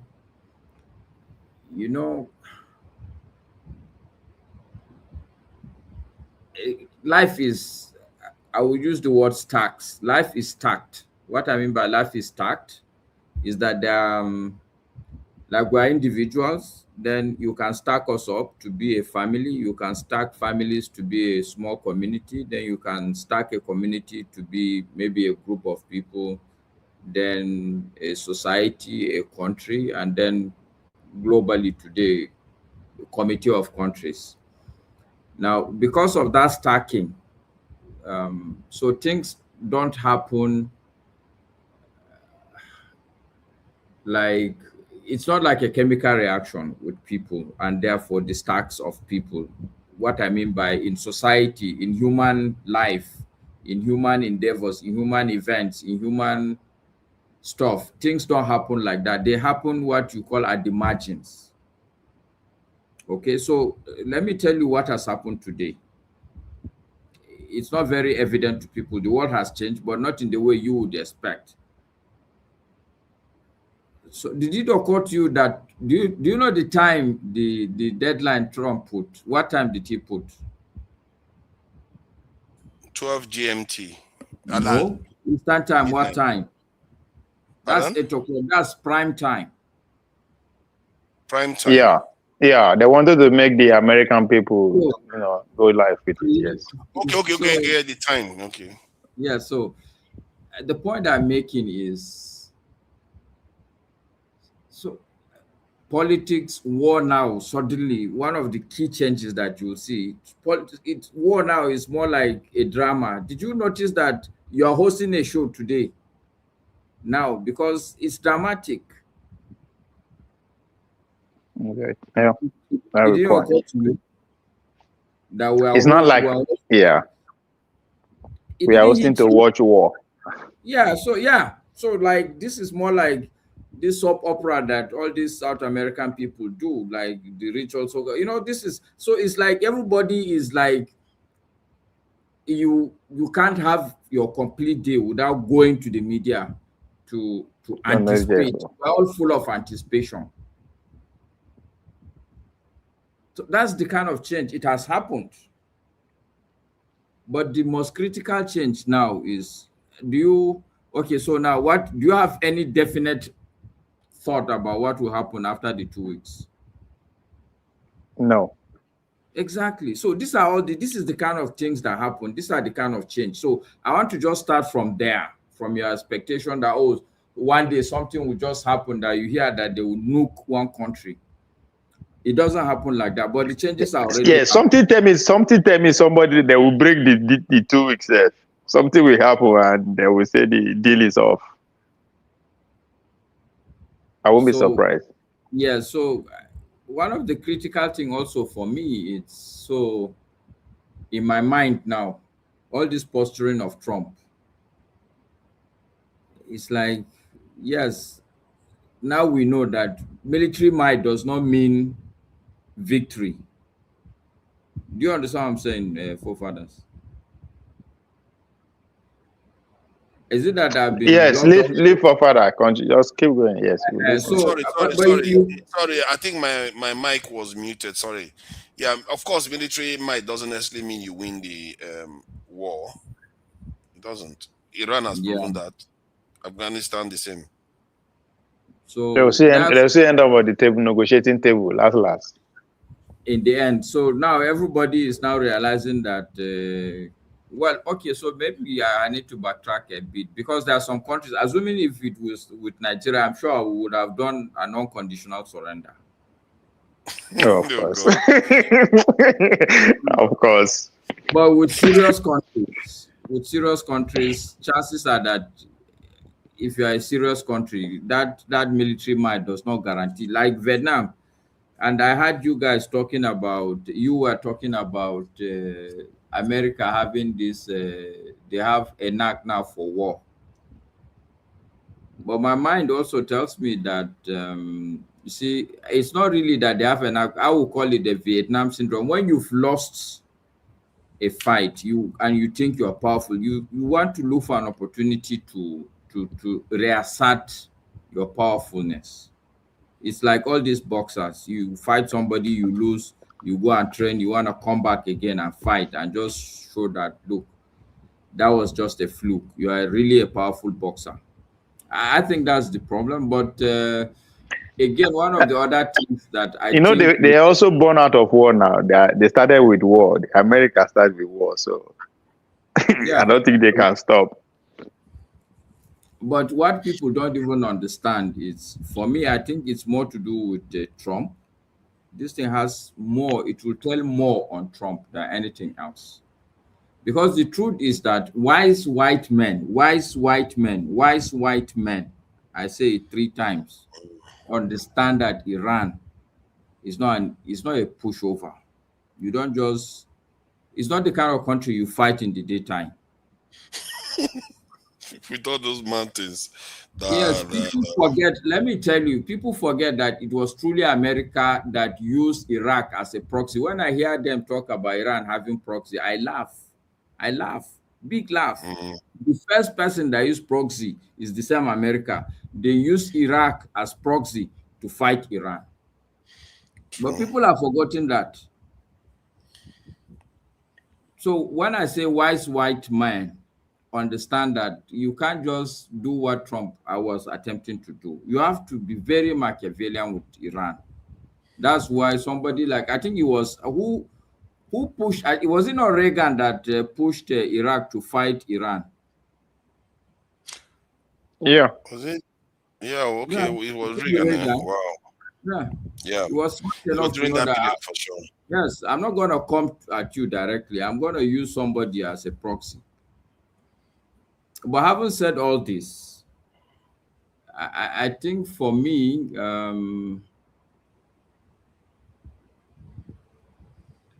the fact is you have to read all these things within and I think it's Jide that was saying it, that you have to look at all these things within the bigger picture of what is happening in the bigger geopolitics.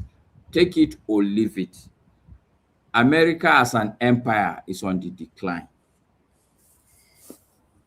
Now, I hear what Ovie was saying, but I think the difference between Jide and Ovie is that Ovie is looking at America as a country. Yes, if you look at America as a country, you look at its GDP, its economic progress. Yeah. No, so America stopped being the country over 100 years ago. I never see America as a country. If you look at America as an empire, it's so obvious that the biggest ally is the UK. Today, America is saying, go, you guys pack together, go and open Hormuz. Guys are saying no. How can it be an empire of yesterday? And why do you think he's saying that? No, the why doesn't matter. So it does. No, it doesn't. No, it does not. Look, what killed a man does not change anything on the fact that the man is dead. No, what killed the man matters. No, it doesn't matter if you are looking at whether the man is alive or dead. The man is either dead or alive. You know why I said, I asked you why, but when you asked you know why I said why? You have to agree with me that they have not agreed with America to start with. Today, America is finding it difficult to even get a motion at the United Nations. It's ridiculous. I agree with you. You know why? Because it's actually the two empires at war. The British Empire, the American Empire. They meet in Iran. So that's why I asked you, there's a reason why the British no one respond. No, I don't have a problem. So this is why I said I will not go into the argument of why. Because the fact of the matter is that two brothers today are fighting in the public. They went to Iraq together, even when at the end of the day, the evidence showed that they all were lying among themselves. Today, America is no longer the same empire it used to be. Nobody is going to argue with that. As an empire, it's on the decline. But when you say decline, you should be able to back it up. Say, okay, this is it. I gave you two very solid points. America as an empire is commanding its NATO allies, and they are refusing. No, America is leaving that's why I say there's a reason for all this. America is leaving NATO. NATO is together for the past 80 years because of America. So the question will be, why are they leaving? You know, it's my time. So you're right. It's your time. Go ahead. So I should guide the discussion. I can go into the argument of the why with you, but you have to agree with me, yes, that they did not agree. America said go, they said no, we are not going. We have to agree on that. That will form the basis of then going into the why. If you don't agree with me, then the why discussion should not suffice. But do you agree? I don't disagree with people. I try to understand. I'm not going to. So it's not about disagreeing. Do you agree? Do you agree that America told its NATO allies that they should come and join this war? They said no. You never told before they started the war in the first place. No. See, I don't like this attitude of it. My God, yes, with the public, with the analyze the life event, you the same thing about the answer. No, I'm not be small picking. I'm not here to do ABC and D. I read. Look, it's not yes or no. I'm not asking you for yes. I disagree with you. That's what I mean. I disagree with you. I disagree.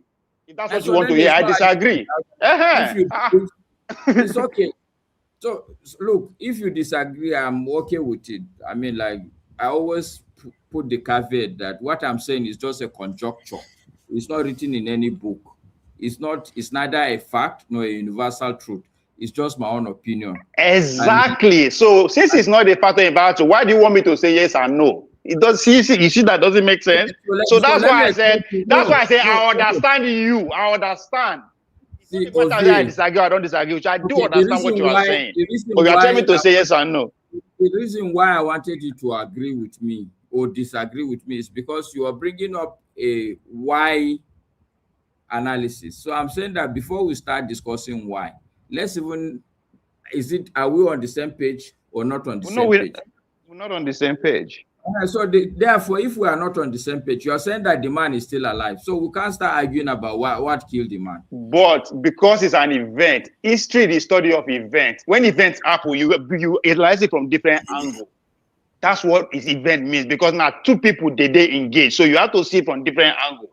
So that's why it's not about disagreeing or agreeing. It's about seeing your perspective and know where it's coming from, and see the other person's perspective and know where it's coming from. So the idea of yes and no, now children do that. Aware of that, but the point about Trump asking for NATO countries to help support with this war is a factual, objective statement. It's not saying go end civilization. Trump said a lot of things, so you have to know the reason why he says things. We are not, come on, we'll be children. All of us come here now. Come on, all of us. We believe that we did a lot of research. Let's not argue that point. Let me just land. Let me land. Like I said, my final destination point is that we have to look at the ceasefire agreement within the general context of what is happening in the bigger and greater geopolitical realm. The fact that America as an empire is on a steady decline. And it is that decline in itself, and my evidence, like I said, of the decline, which was that, number one, America as a country, to tell UK, come and let's go, for UK to say no, that for me, it's a clear evidence of the decline of an empire. Because that was its biggest, every bully has somebody, has a tag along. Somebody that is a sidekick. The sidekick today has said no. And I am also saying that just ordinary resolution, UN resolution to say, okay, just on paper, open the Strait, Iran open Strait of Hormuz. US couldn't get that. Are you aware that that resolution failed? Yeah, at the UN, yes, it failed. Yes. Yep. So these are small evidence, but do you know my biggest evidence? Which one? That somebody like Trump is a leader of a country. That tells you how desperate that empire is. True. The real reason why a country will elect somebody like Trump is because they've become so desperate. In my place, they say when somebody is drowning, if you give him a sword, he will hold it. This is what is happening to the American empire. They are doing all sorts of things. This is the only reason why they will fall for the argument of to say make America great again. Who is going to argue? The people in America have agreed that America is not the America it used to be. Where would the argument of that America is declining come from? The Americans themselves, the last person that won the election, his motto was make America great again. So there can't be an argument.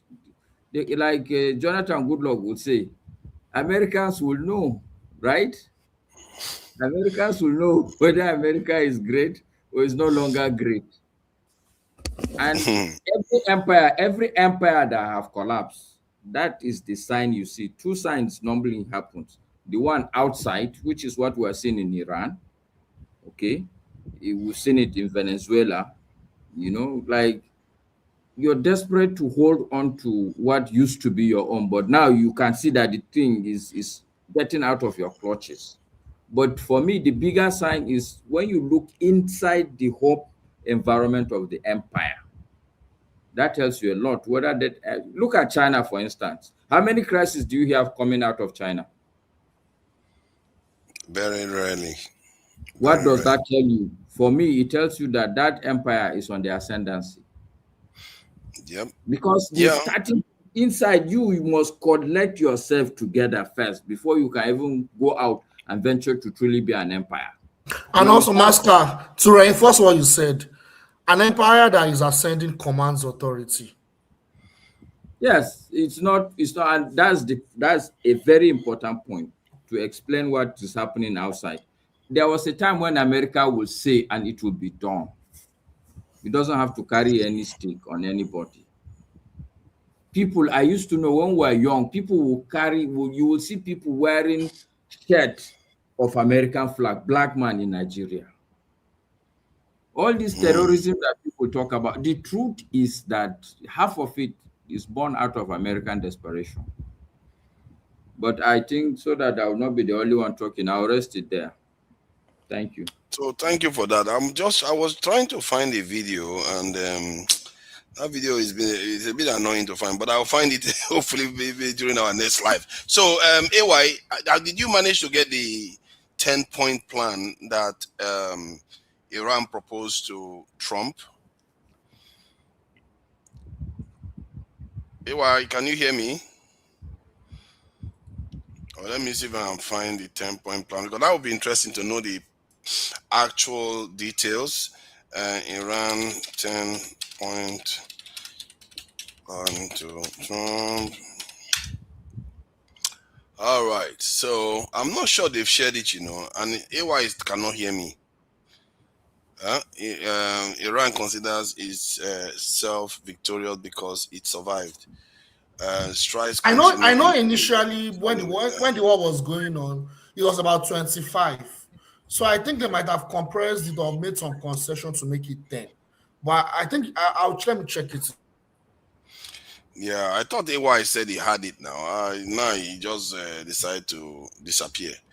So, but that said, anyway, regarding the pressure, learning from what the Iranians have been able to withstand, this is the same thing that the Chinese will have to withstand to get out of. And somebody predicted last week when I was watching this video, an analyst, he said Iran is going to emerge from this a superpower. I never saw that one coming, but it might actually come to fruition. That might be Iran need to be a regional power first before you can be a superpower. There's level to life. That there is some truth there. I don't know. Maybe wait. Let me give you this. Let me explain this to you. Sorry, Ovio, not the superpower. I didn't say he said a world power. Let me. They are already world power now. They are among the top 3 powers in the world. That's not world power. Iran is not among the top 3 now. Come on. Oh, you're talking about Iran emerging as a superpower. It's going to be one of the world powers.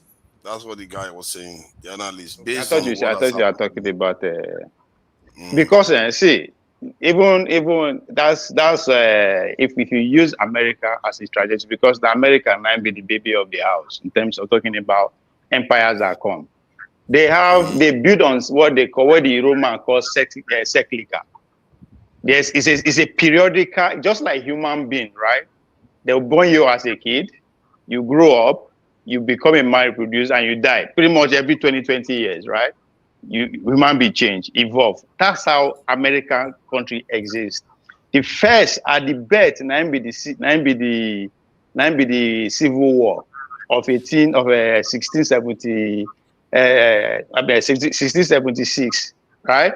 That is the Civil War to wrestle themselves away from the British Empire. That is a political victory. They never get military might. They never get economic might. In other words, most of their institutions are still being run by the British Empire. And some people will argue up to today. 80 years later, what happened? They had to fight civil war to bring the nation under one federation, to bring the South and the North under one federation.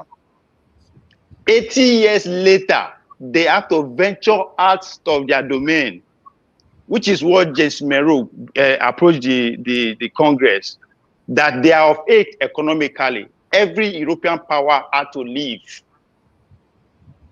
They not be war powers at that time. All the British, the French, everybody had to leave. Those that they buy up, they buy them up.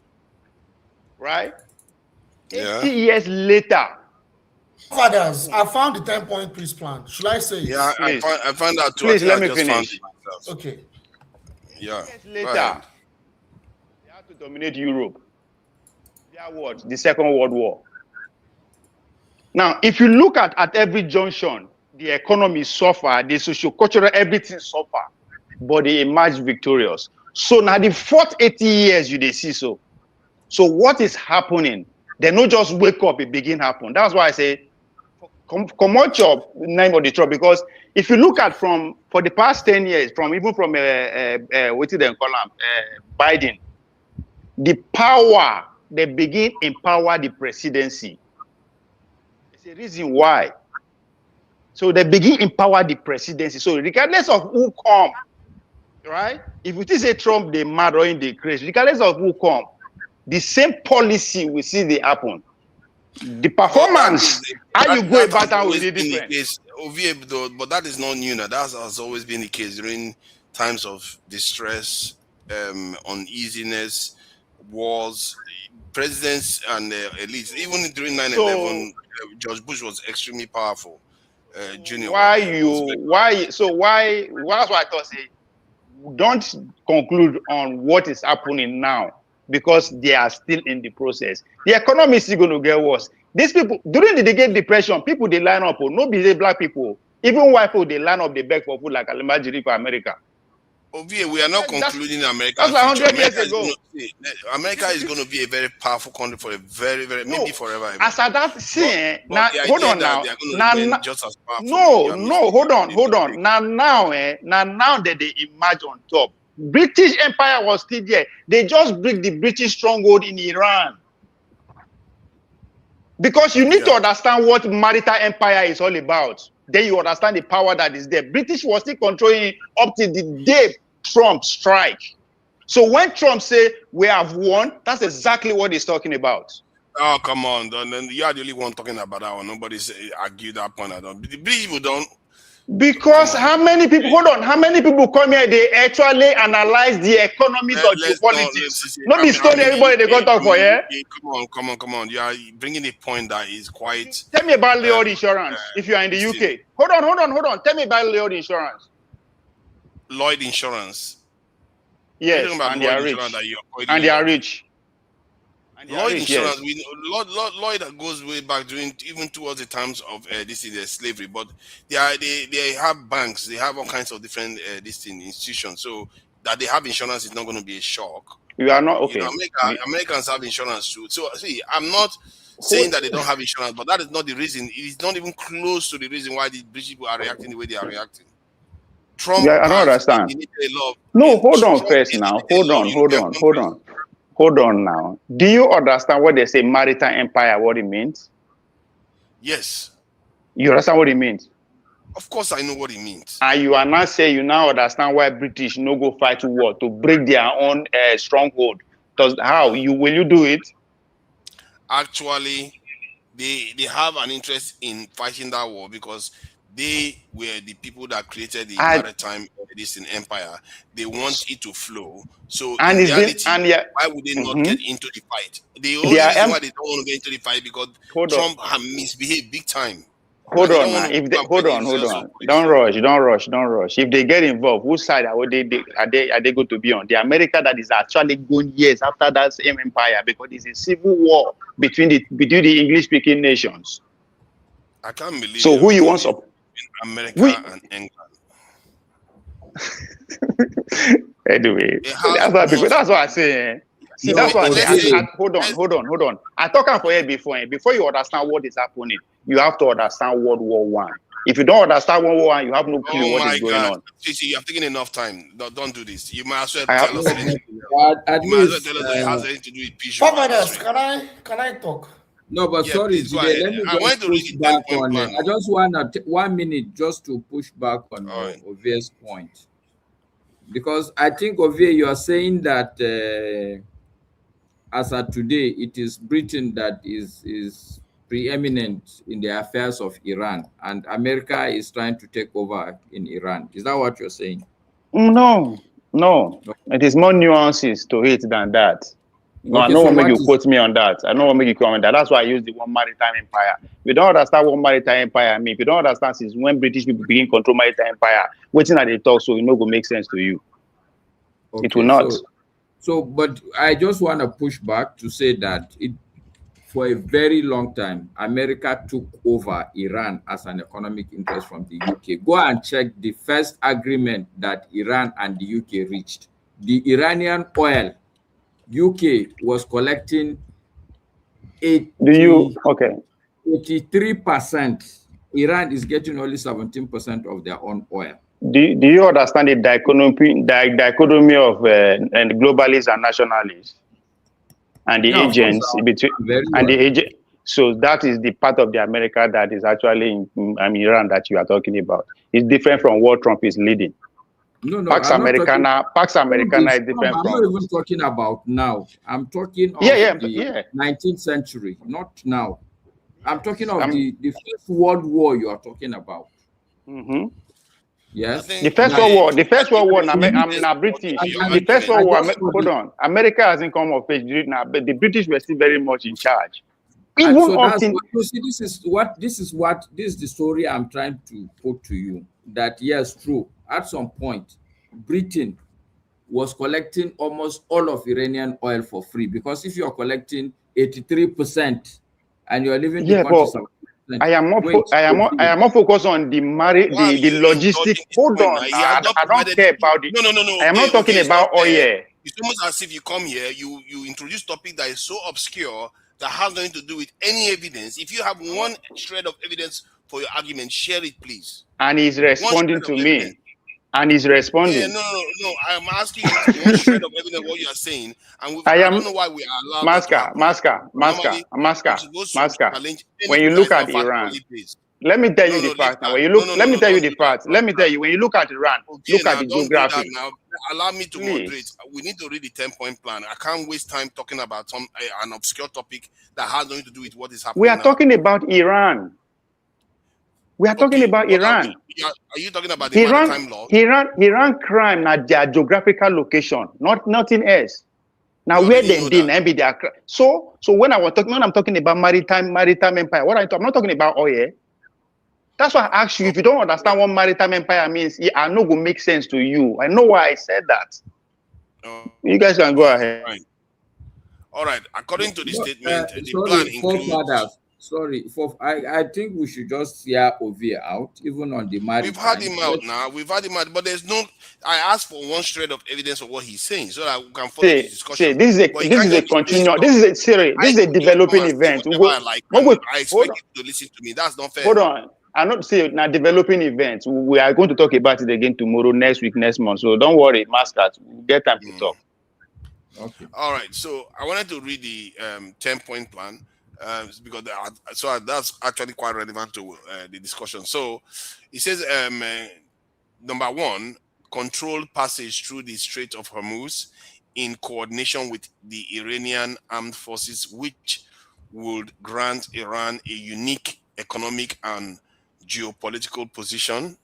Iran is going to be doing that in that 2 weeks. The necessity of ending the war against all elements of the axis of resistance. So now this is an interesting point, and I like that, because Iran is saying the war has to end against Lebanon, which is Hezbollah, Hamas. All of them need to end, not only for itself. You see, this is the thing about Iran. Iran seems to always do things not only for itself to an extent. The withdrawal of the U.S. combat forces from all bases, that's not how good, from all bases and deployment points in the region. Wow, this is what Trump accepted. No, this war is going to go on. This war is going to go on. They are all just rearming me right now. The establishment of a safe transit protocol in the Strait of Hormuz in a way that guarantees Iran's dominance according to the agreed protocol. Wow, this is capitulation, man. This is capitulation. Oh my God, man! I can't believe America accepted it. This is crazy. I can't believe this. Forefather. Oh my God. This one shocked me. I can't believe America accepted this one. I told you it's desperation. I told you earlier. That is it. Pure, Trump has been unadulterated desperation. Let's read on. That's let me read it. Let me read the 10-point plan. This 10-point plan is crazy. Wow. I don't see one America will be happy with it. Even but I think Tunaja, I'm not surprised. Trump will accept it. Okay, well, let me carry on. Okay. The shame still, I will tell you why. Let's finish the list of shame here. Because this is shameful. This is shameful to accept. Oh my God. America must be on his knees to accept this. Okay, I don't mean an insult of America, Trump. Before Americans come for me, all these Americans, I've not been Americans, okay? The establishment of a safe transit protocol. Okay, I think I've read that one. Full payment of Iran's damages according to estimates. You can't make that up. The lifting of all primary and secondary sanctions and resolutions of the Board of Governors and Security Council. Hey, what a big demand. The release of all Iranian assets and properties frozen abroad. And finally, the ratification of all these matters in a binding Security Council resolution. Oh my God. Oh my. This is maximalist from the point of view of the Iranians. This is like asking for everything they want. Why do you take the MAGA money? Why do you take MAGA money? Listen, you got to have mercy on the MAGA people. Let me tell you. That is a slap. Let me speak on the area of economy. I'll give you an example. This night alone, after market, when they announced this, S&P ETF moved by 2.something%. That's a lot, right? That's a lot in terms of when S&P move even 1% a day. That's a lot. So all the stock market now is basically up by more than 5%. So this is what happened, right? Tomorrow you will see everything. See, America is suffering. This is not about America, it's about Trump. Like I said, you need to distinguish between Trump and these lunatic people and the American people. American people are not supporting this war. Even Ovid, as we speak, Ovid knows that majority of Americans, they are not interested in this war. They are actually fully against it. So that is what we need to differentiate. The leaders never care about the people from day one. It's never about the people. Ovid, let me ask you a question. The war has not ended. The war is going to go back. Let me ask. I'm going to ask Ovid. AY. AY, but I think you guys are misleading forefathers. So this is not. No, because it was what is called a conditional ceasefire. There will be talks held this Friday, which is next tomorrow in Islamabad. I understand that. I understand that, but can I talk about that real quick? The conditions you are reading, the conditions are irrelevant. Because a condition. Let's all stop. Masker, just to clarify, Pakistan is a client state of the U.S. empire. So if you notice the trend of the negotiations, you realize that all the negotiations usually within all the vassal states of the U.S. empire. Is it Qatar? Is it Oman? And when the negotiation is going on, they go and attack Iran. I believe I sense something interesting is coming. We don't know what it is. Even the Israelis have problems. Even the Israelis have problems with this deal. They are saying that they have concerns about the deal. This deal is not going to hold because that's what I'm pointing to you for. There's no deal. If you are going to discuss next tomorrow, how is there a deal? Okay, I think I'm mistaken. So maybe I'm using the wrong term. I'm not saying there is a deal. It's not a deal. Hold on. Let me say something. I'm going to let you talk. I just need to address Masker. Let's one at a time. So I'm not saying there's a deal. I'm saying this is the basis of a deal that Trump accepted. That is it's the framework. It's the framework. Trump accepted it. It's crazy. No, he didn't accept it. That is what I'm pointing to you. No, he should just say, no, I'm not going to take this as even the basis of conversation. That's what you would expect. Because that thing is basically on Iran's terms, just like when Israel... Let me say this. Father, let me say this. A deadline that in the next 1 hour, he's going to obliterate Iran. It is important for him to either obliterate Iran or give a reason why he's not obliterating Iran. Today, the reason is that, okay, we are going to meet on Friday. So let me say, you guys 2 weeks. Have you even read it? Have you even read it? Hold on, Father, let me correct it. Please look at it. Trump, at least these are the terms. Trump is fundamentally committed to this 10 point. This is the framework of any further discussion. So, what you guys are saying is not that it's complete. This is a ceasefire. I don't know what's going on with Masca these days. It's actually jubilating. Come on, Trump is going to sleep well tonight.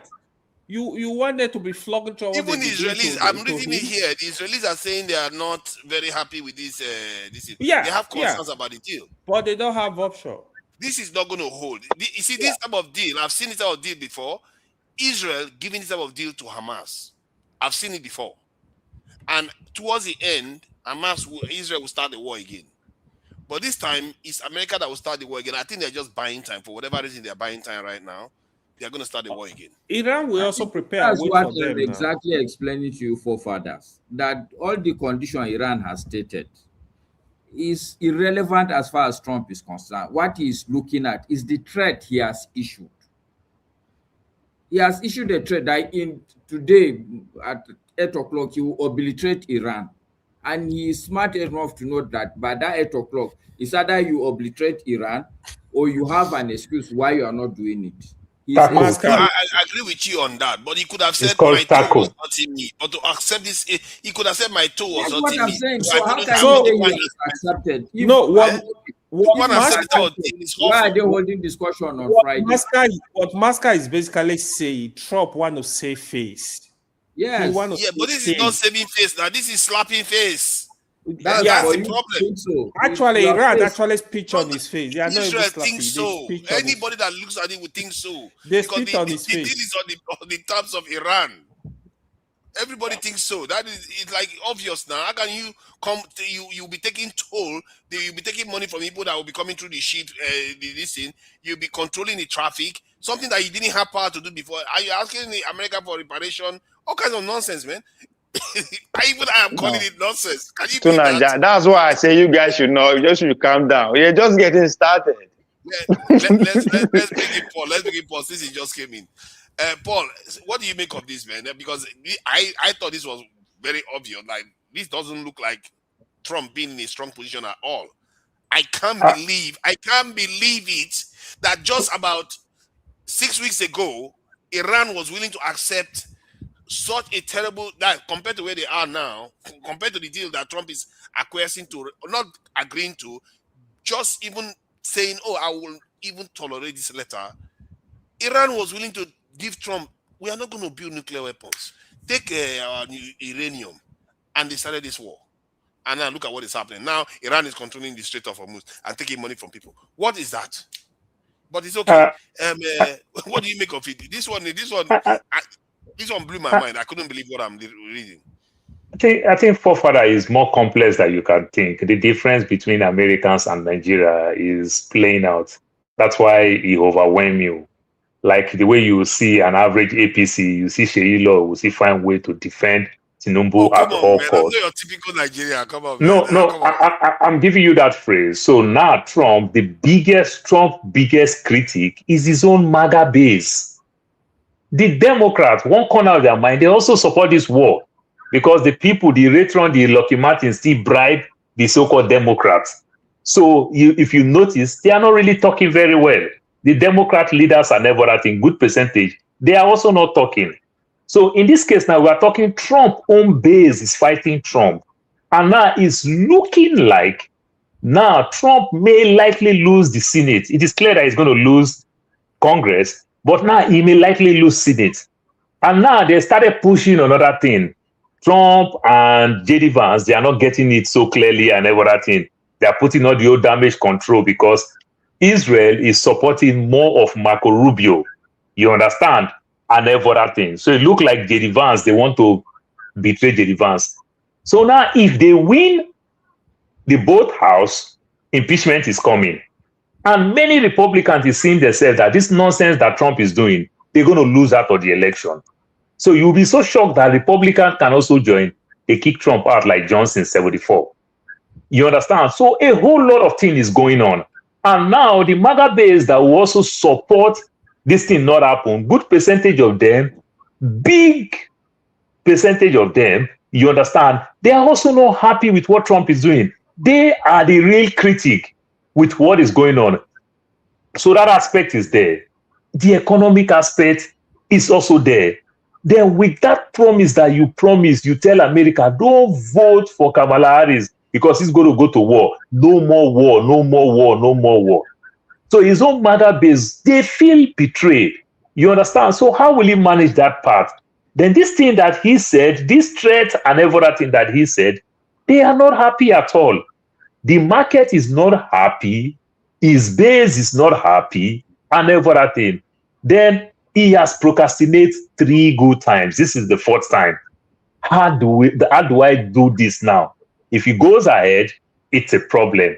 If he didn't go ahead, he's using all this excuse to find another excuse to say, okay, let me put boot on ground. His own MAGA base is saying, if you put 1 boot, Israel should put 3 boots. And Israel said it clearly, we are not putting not 1 boot. But Israel is in Lebanon, and it's in land. You understand? Only the name of excuse of buffer and everything. You can push all the way to Lebanon, claiming land, but you don't want to put 1 boot on ground to go to Iran. Like they will not be able to claim land in Iran now. That is why. you see the problem. So Trump is just between the devil and the deep blue sea. How will he manage these issues and everything?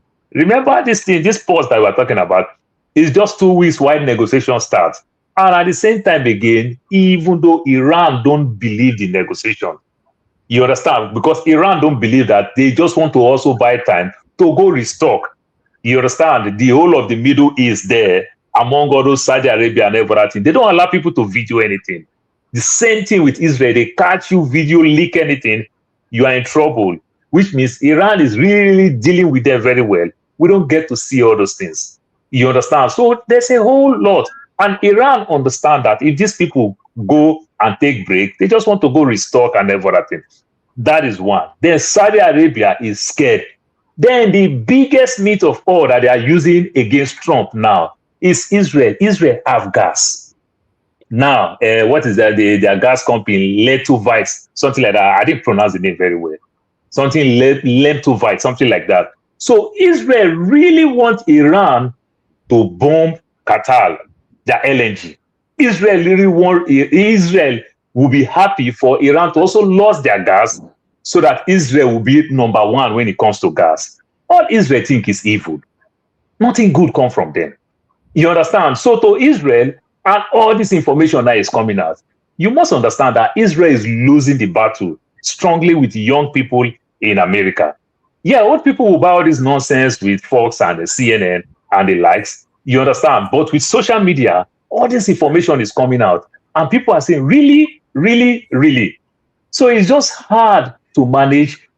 No matter how you want to do anything, if you want to put boot on ground, any excuse you will give with boot on ground and every other thing, they'll ask, say, will Israel also put a boot on ground? You understand? If you don't put boot, the only thing that you threaten is exactly what Trump just did. You understand? I'm going to nuke your power supply. I'm going to nuke this. I'm going to nuke that and every other thing. Problem. Then China that is not even talking. China now started talking a little bit. Pakistan even talked that the way Israel is going, if Israel attempts to use their nuke, China said they're going to use their nuke, they're going to use their nuke on Israel. Pakistan said the same thing. So voices that is not talking have started talking. So the whole thing is very, very complex and everything. All some people is telling Trump, take the win and walk away. You understand? At the end of the day, you do PRO. You use the media to do PRO. Just like what they are doing now, unclassified, they bomb here, unclassified, they bomb here. Then you go use the media to do PRO. You understand? You do PR and everything. But Israel, why America have their strategy? Israel's own strategy is that they want Iran to lose a lot. You understand? They want to make Iran look like Libya, that they will never, ever get back on their feet again. You understand? They want them to lose so much, lose their infrastructure, lose so many things. So it's a whole complex issue, the way Israel is taking it and the way Trump is taking it. And Trump being who he is, being that bully, and have a whole lot of sellout and everything. So these are the things some people now is telling Trump that if you can take your time to fire Pambondi, if you can take your time to fire Christian Noon, all these Israelis people that are all over you that didn't vote for you 2016, keep them around you. You don't need these people around you so that you can think straight. So a whole lot is going on. A whole lot is going on. That's what I would say. Do you think that if Trump, let's say this war happens now, Trump stops it, and Iran agrees to give up their uranium and not enrich uranium within Iran, and they carry on with their nuclear program, ballistic missiles, do you think Americans will forgive Trump in November towards the election? Because by May they would have stopped everything. Good question. You must understand what MBS has been doing, coming to America, trying to talk to Trump and everything. They are asking for their own, they want to also build their own nuclear weapon. You understand? Because they know Israel is coming for all of them. They know. Israel has not even finished this war. They already prepared for Turkey down. A NATO member. They know Israel is coming. So Saudi Arabia is asking. So remember, Iran have the knowledge. That's why they threatened to bomb what's that damn university? I forget the university name. They are threatening all those things. Iran don't have problem to release those uranium. Iran don't have any problem because the real one that they have is in their brain. They now have the knowledge. They have the everything. They can always get it back. You understand? They can always get it back. And it's just a matter of time. The next 30, 50 years from now, everybody going to have it. But do you think they will forgive Trump by November? Oh, by November? No, Trump don't even need TB Joshua to prophesy that one. Trump already knows that. He's losing heavily. You don't need a soothsayer for that one. Paul, put money where your mouth. They make we bet. Make we bet. Republican not go win midterm. Republican will lose midterm now. They will lose midterm heavily. Put money where your mouth dey. I'm down. This type of betting I like, however, I will bet you $1,000 to your $100. That's how confident I am. Okay, deal. Yeah. Democrats will win now. Come on, why would you bet against them? I will add 1,000 to I tell you, I say we are in so a to be different 2,000 time. against your $100. $100. Your week $100. Okay. Commission. Anybody that win, my own is 25 commission. That's the right way. That's the right way to do it. Let them give you a cut. Okay, I think it's going to be interesting because I think because of what Trump did with Maduro, took out the Khomeini, decimated Iran to an extent. He did decimate Iran to an extent. And if they go and sign a deal that takes the uranium away from them, and all this is wrapped up, let's say sometime around May, June, I can see a situation whereby instead of share a link, please. Somebody else has somebody wants to come in. Okay, I can see a situation whereby instead of Democrats gaining the Senate too, Republicans might hold on to the Senate, but they will still lose the House. In other words, the Republicans will recover a little bit because the war didn't go on very long. It's not long enough. Might give you another scenario. There was no people there's no soldiers on the ground. So let me give you another scenario. This war will continue. It will even continue past Iran because Trump is running 2028. So the war will continue even beyond 2028. Okay, those stars. This I'm not smiling. I'm dead serious. I'm not smiling. If Iran refuse to give the uranium, what do you think will happen? The only way they can get it is to put both on ground, which means American soldiers are going to die. Wait, so because that's a Trump will run. Now that's how they lose more. You understand? You can't threaten with you want to blow. They can't go on the ground. It's too dangerous on the ground. How do you get it? You understand? This thing, they are hiding this thing heavily. The only way you can get it, and America has the highest gangster in the world that you can think of. They know where this thing is, but go get it. You understand? You must put boot on ground. That's why it's not good to go to all this Shakara war. Because if you go to all this Shakara war where nobody beats you, you start the war. Every one man you lose, you pay a price for it. That's why America cannot afford to lose soldiers. Normally, you can lose thousands of soldiers. That's how wars are. But because of this Shakara war, nobody. Father, the Nigerian politics again. You know when Trump closed work, Trump watched Tinubu be praying every day. God, how can I have power like Tinubu? You understand? Then the Nigerian aspect of the politics again. Trump fire black generals, fire women, play those type of politics. So the military themselves too, they are not really happy. Their body language is not really there. Like that. So, Paul, they would have been willing to sacrifice soldiers to go and get the uranium, but now they don't because they don't want to. Like you said, some of them are not even happy with him. Paul, say now because there's a Trump go run again, I may gonna dismiss me. Leave that. Make I give you an evidence. Can I back my evidence up? Trump was sworn in January. To Nigeria, hear this. No. Trump was sworn in. Hold on. I built this thing. You come with something that nobody understands. We can't catch up with you. Maybe we 2030. No. See, hold on now. Nobody really look for evidence. I won't tell you the evidence why I get when I see Trump go run again. I'm not just bullshitting. Right? Trump was sworn in January 20th. 3 days later, Andy Ogley, a senator from Kentucky, actually introduced a bill for him to rerun again. So very soon, the conversation will start. So I'm not just saying from my heart or from abstracting. There is a bill right now on the Senate floor for that.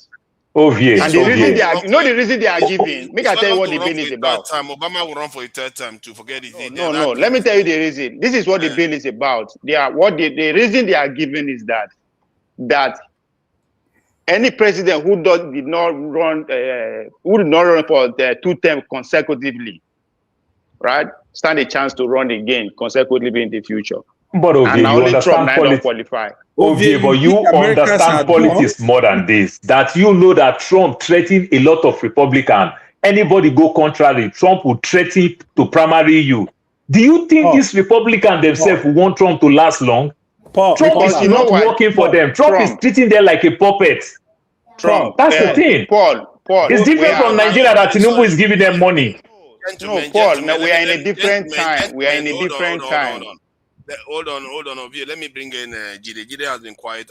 It's like you are frozen. No, there is a new guy too. I will bring your Kwachi in, but Jide hasn't said anything for ages now. Jide, what do you make of the 10-point plan? Man, I feel like that's like backhand slap they just give. It's like Trump. I didn't see Trump accepting something like that with his pride. Yeah, Iran did a very good job. They did a fantastic job by not conceding to any of their proposal to end the war, because what Iran wants is not a ceasefire. They want a permanent end to this crisis. So clearly, they're not messing around. So that 10-point plan is sending a signal that we are not conceding. We are serious here. We're not playing games. It's either you actually come to our terms and be willing to compromise or nothing. That's number one. Number two is that I've always said it on this program, on this platform, that Europeans, these Europeans, when you negotiate with them, that's when they are more dangerous. In fact, they would be negotiating with you and still be carrying out violence against you. And that was what they did to Iran, clearly. That was what they did. During the negotiation in Oman, you can see that was when they started this war. So they are very dangerous when you are negotiating with them. They are the most dangerous. Look at how long Syria negotiated with the US empire and Israel and all of them. Look at how long. Yeah. Look at what happened to Bashar al-Assad. Look at what happened. That's what Iran should be careful about, because exactly. Look at ceasefire. Libya too.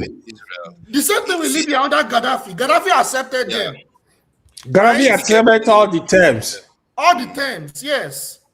That's a very fair point, because Hezbollah had a ceasefire with Israel, and Israel violated it more than 10,000 times since the last. So when they're about to, so this is like they were just like doing anyhow. Let's watch whether they violated this time anyway. That would be. So this is the strategy of this evil deranged empire. So these are the things.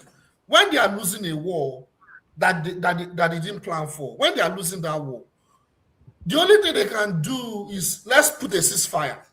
Let's do a temporary ceasefire. Let's negotiate. When they are doing that negotiation, they are rearming, they are re-strategizing. They are rearming, they are re-strategizing, they are pulling resources together. That's what they are trying to even do with Russia. They did that to Hamas multiple times. Exactly. They did that with Hamas multiple times. They killed all their leaders.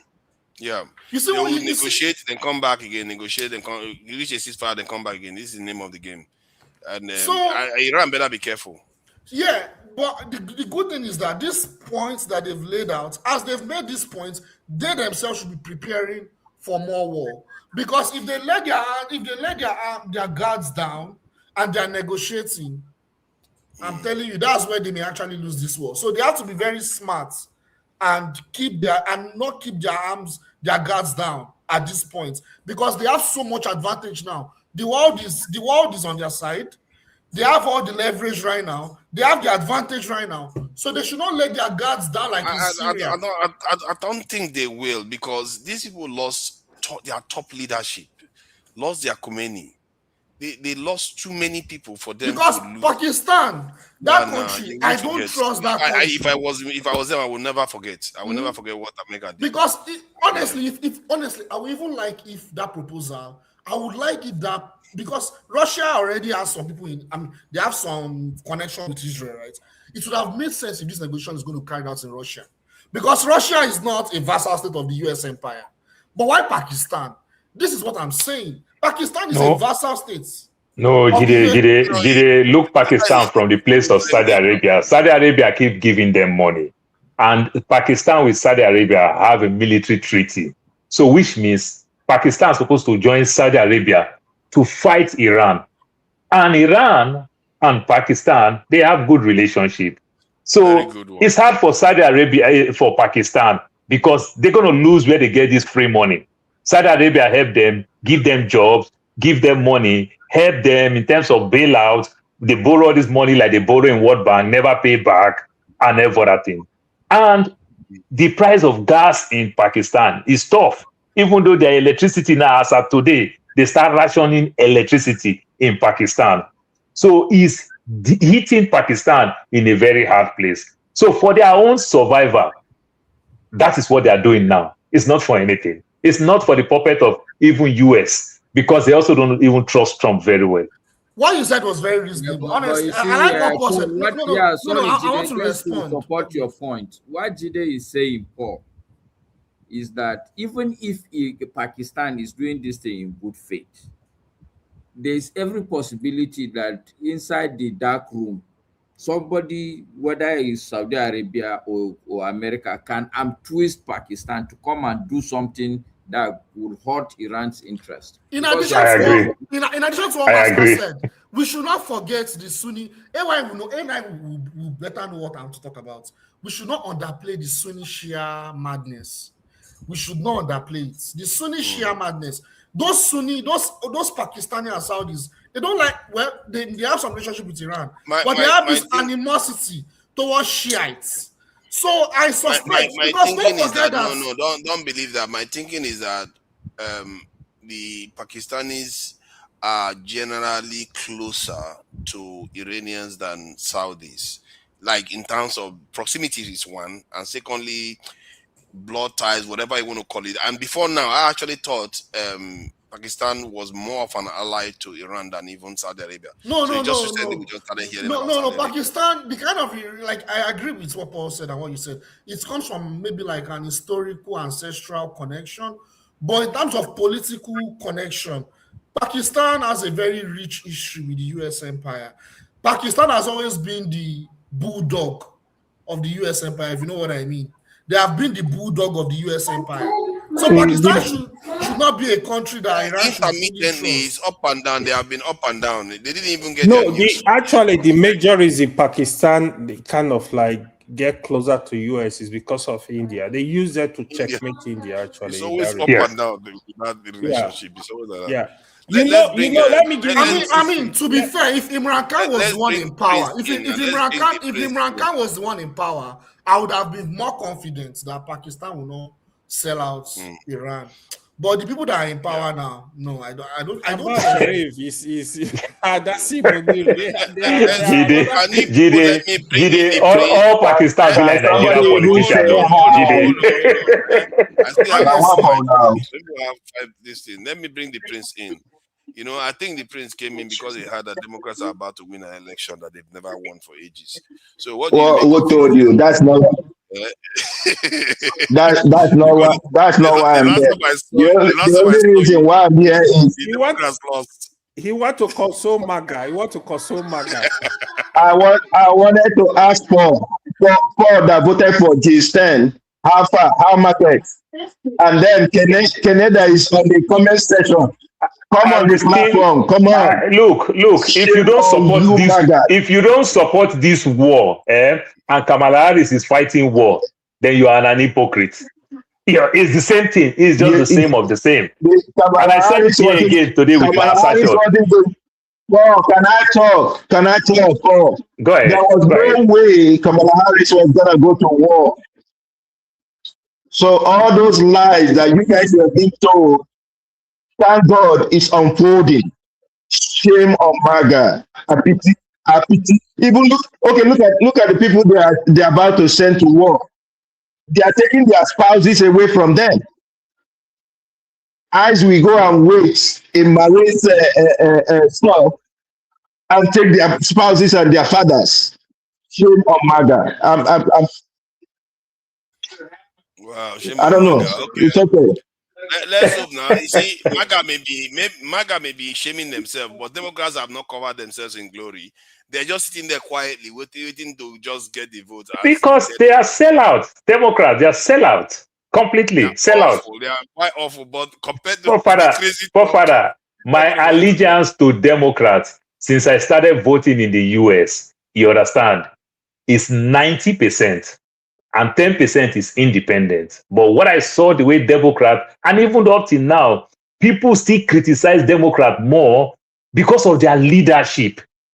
You understand? Their leadership. Go look, Democrat leader. Go look, is this thing. It's gonna go down.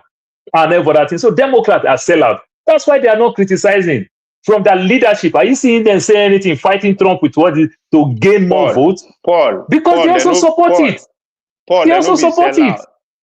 They no be sellout. They are part of it. Accomplice. The system have a way in changing them. If you go back 50 years ago, now Democrat did the position where Republican did now. So you have to understand. I'm talking to Prince Akwache, who think that Democrat might be the father. The Republican might be the Boko Haram. I talk to Prince Akwache. Talk to. So you guys say American society they very dynamic. There's so many twists and turns. Let's ask Prince what he thinks about the 10-point plan Iran gave to Trump. What do you make of the 10-point plan? Do you see it as a victory? Prince, they say no far from Iran. No, I think it's far from Iran. Don't let that guy feel. California is close to Iran. Don't let that feel. We already when the war starts. Can we let him answer? Okay. If you listen before the elections, I said it here. He's a con man. Okay. All those things he's doing is just I don't get it. You know, people are just so blind to think that man was a savior or that man is a Christian. Shit. No. Oh my God. Okwachi, you have to take responsibility. See, that what you are saying is true, perfectly true. What? But that the guy was a con man, and they saw that he was a con man. They saw that this guy was grabbing ladies by. They saw it all. But they say, you know what? Instead of that Kamala, I prefer this con man. That should tell you something. You are poor people, you know. How can you become a president? It's just those people who have what I would call, the fear of women, that have that phobia, okay, and all that kind of a thing. At the end of the day, the thing is, I'm not gonna stand here to boast, but look, just wait for November. Wait for November. You will see. Okay, we'll all be here. You will see already. Democrats have already gained 60 seats in Senate, in the state Senates. 60 seats. You understand? So let's wait until November. We'll see. We'll see. For me, I don't brag. I mean, my own thing is. It's not because people love them, though. They are quite Prince. It's not because people love Democrats. It's because they don't. No, it's not because they can't stand this man. They can't stand this man and his life. Yeah. He said on the first day that the prices are gonna go down. What happened? Nowhere. The prices are even higher than than whatever. Okay, but I asked about the war, though. What do you make about the war itself that they went to? I know you probably won't support it because it's Trump. I didn't from the first day. I didn't like the war. I never liked the war because for me, I mean, him taking out Ayatollah or whatever it is. I said it here. I said it's not that I support, Iran. I don't support Iran in some of the things that they do, especially when I heard that they've been arming all these terrorists or whatever that they arm. But almost all these countries do all that. Even Turkey does that too. They also arm all these terrorists and all that stuff. So, but my own thing is, how can we from nowhere just go and take out somebody? One person, you have to use that kind of bomb because of one person and some few persons. That's a waste of money. If you know how much one of these bombs that they've been throwing costs, and things are skyrocketing,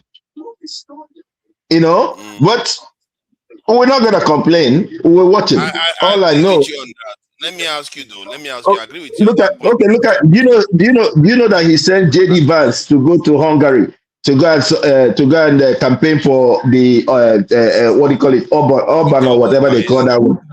That one that is gonna lose. He's gonna lose big time. Like the way Biden said no man go Ukraine.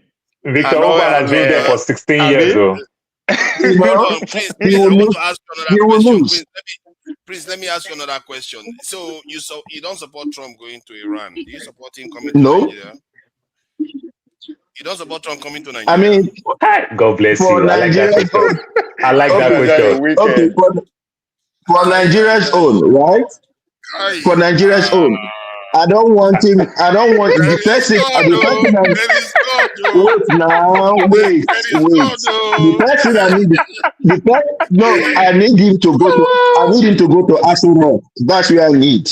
And it's not bomb. Let them go and kidnap that dude out of that place. So to Nigeria, you see the difference between religion.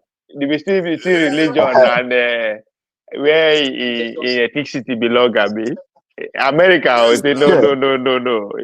But when it comes to Nigeria, I'm going to bomb Nigeria. You see how? No. They should give him a Venezuela treatment. Don't bomb. Just go to Aso Rock and kidnap. But Tinubu is not the terrorist now, so you are a terrorist sympathizer in Nigeria. But the terrorists are around him. They are all around him, and he knows them. He knows it. I see. Okay, it's not me saying. Gumi said that the government knows every terrorist by name and their location. Gumi said it. And the government have not come out to debunk it. Okay? So they know that You say what? But the point I'm making is that I said so does America, and America knows that too. But my point is that I think to an extent you are more consistent. I accept that because you didn't say, "Oh, Trump should go and bomb Nigeria." No. I don't support bombing. Just go kidnap him, because in bombing, innocent souls are gonna die. Look at these school children that died. Do you support American troops in Nigeria? For me, for them to have a base or what? They are in Nigeria now saying they are No. I don't support it. I don't support the base. But if it's for them to go and help to take out all those terrorists, please, they should do. I don't support them helping. But I don't support the base. I don't support them help us. I don't support them helping us. It's going to drag for too long. It's going to drag for too long. I don't support them. But they can train them. They can train them, and No. Let them not train. If they train and they don't sell weapons, they are not there. They are there to do. Look, America has the strongest military in the world. We all know this. But one question that we don't ask ourselves very well: this America that has the strongest military in the world. Remember, American military don't produce all these weapons. It is private sector that produce all these weapons. These people cause confusion every other place to sell these things.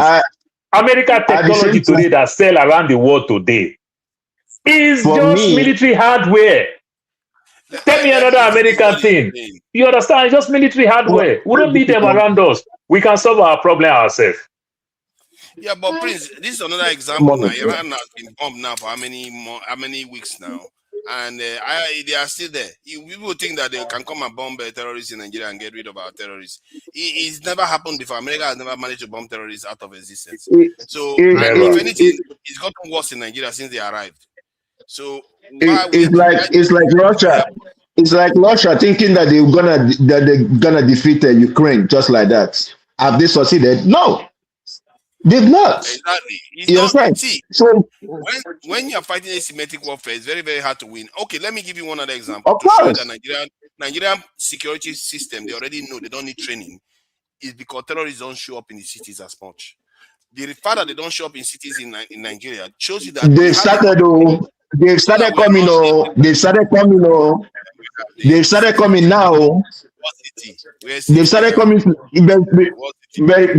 very soon. You see them in the main city. It's a gradual thing. I'm telling you, it's going to be suicide bombing where they cannot stay. They're not like when they go to village. They spend 10 hours there. They just spend. Some of them will just stay there eating and do whatever they like. But cities is suicide bombing because they know within minutes security forces will be there on them and they will not escape. That's to show you that even Nigerian police can function. That's why. But the problem is that they are not in the outskirts. The Nigerian tactic or strategy is the worst because we are depending on defend and defending and all that kind of a thing instead of going to them. They know where they are. They know the locations in the bushes they are in. They should go there and attack them. If you go inside the bush, and take them out. If you go inside the bush, who's going to protect the city? You don't have enough men. That's the problem. The ones that are following a politician up and down, is that the one you want? Okay. All right, let them defend the city. We are waiting. We are waiting. You should recruit more people. That's the solution. Nigeria is a joke. I know your own is gonna cost to recruit. I know your own. Okay, look at the people they recruited for forest guard. Look at the people they recruited for forest guard. They just fire them up and down. They are just killing them up and down. Because they didn't give them weapons. No, they didn't give them weapons. They didn't give them weapons. No, they didn't give them. They didn't give them weapons. And the thing is not that the budget, they don't have money. The military gets the highest share in budget. But guess what? Corruption. You see generals building houses, buying houses in Dubai and other places. Prince Akwashi, the general who buy a house in Dubai didn't even steal much. It is the politician. Something that late Tony Anene said when Obasanjo attacked Tony Anene that I budget 300 billion for road. Where is the road? And Anene said, Mr. President, it's true. He said, money approved is not money released. Obasanjo didn't say anything. So they might tell you all these things, this politician. Didn't you hear our health sector that they give the only 36 million?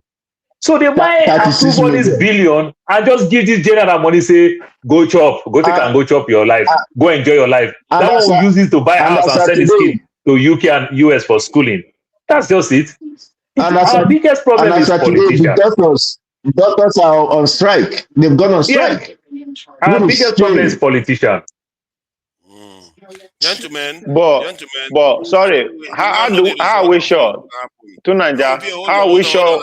Hold on now. Come on, man. Ovie, gentleman. You are a gentleman. See, we have to close out.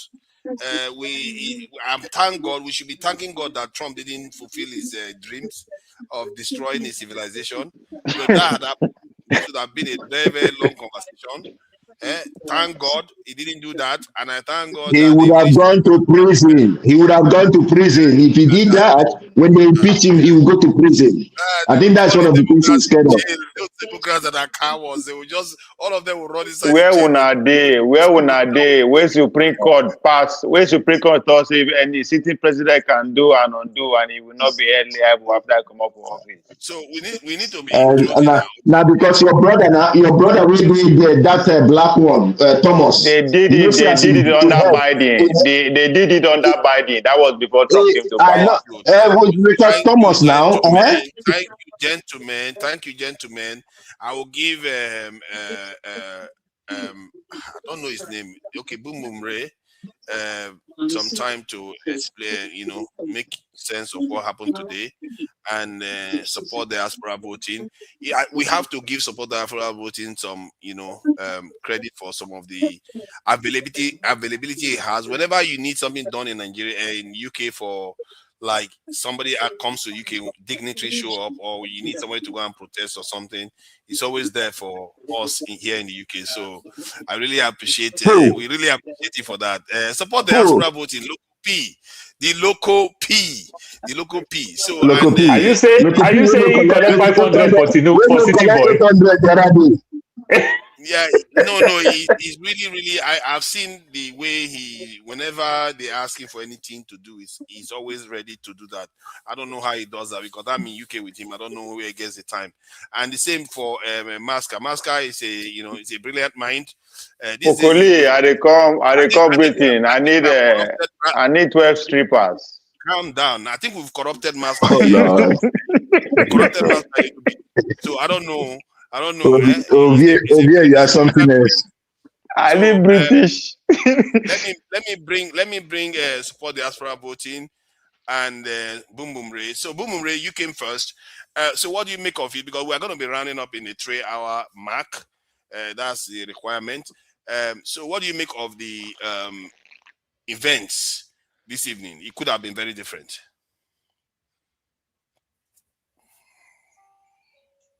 What's up, guys?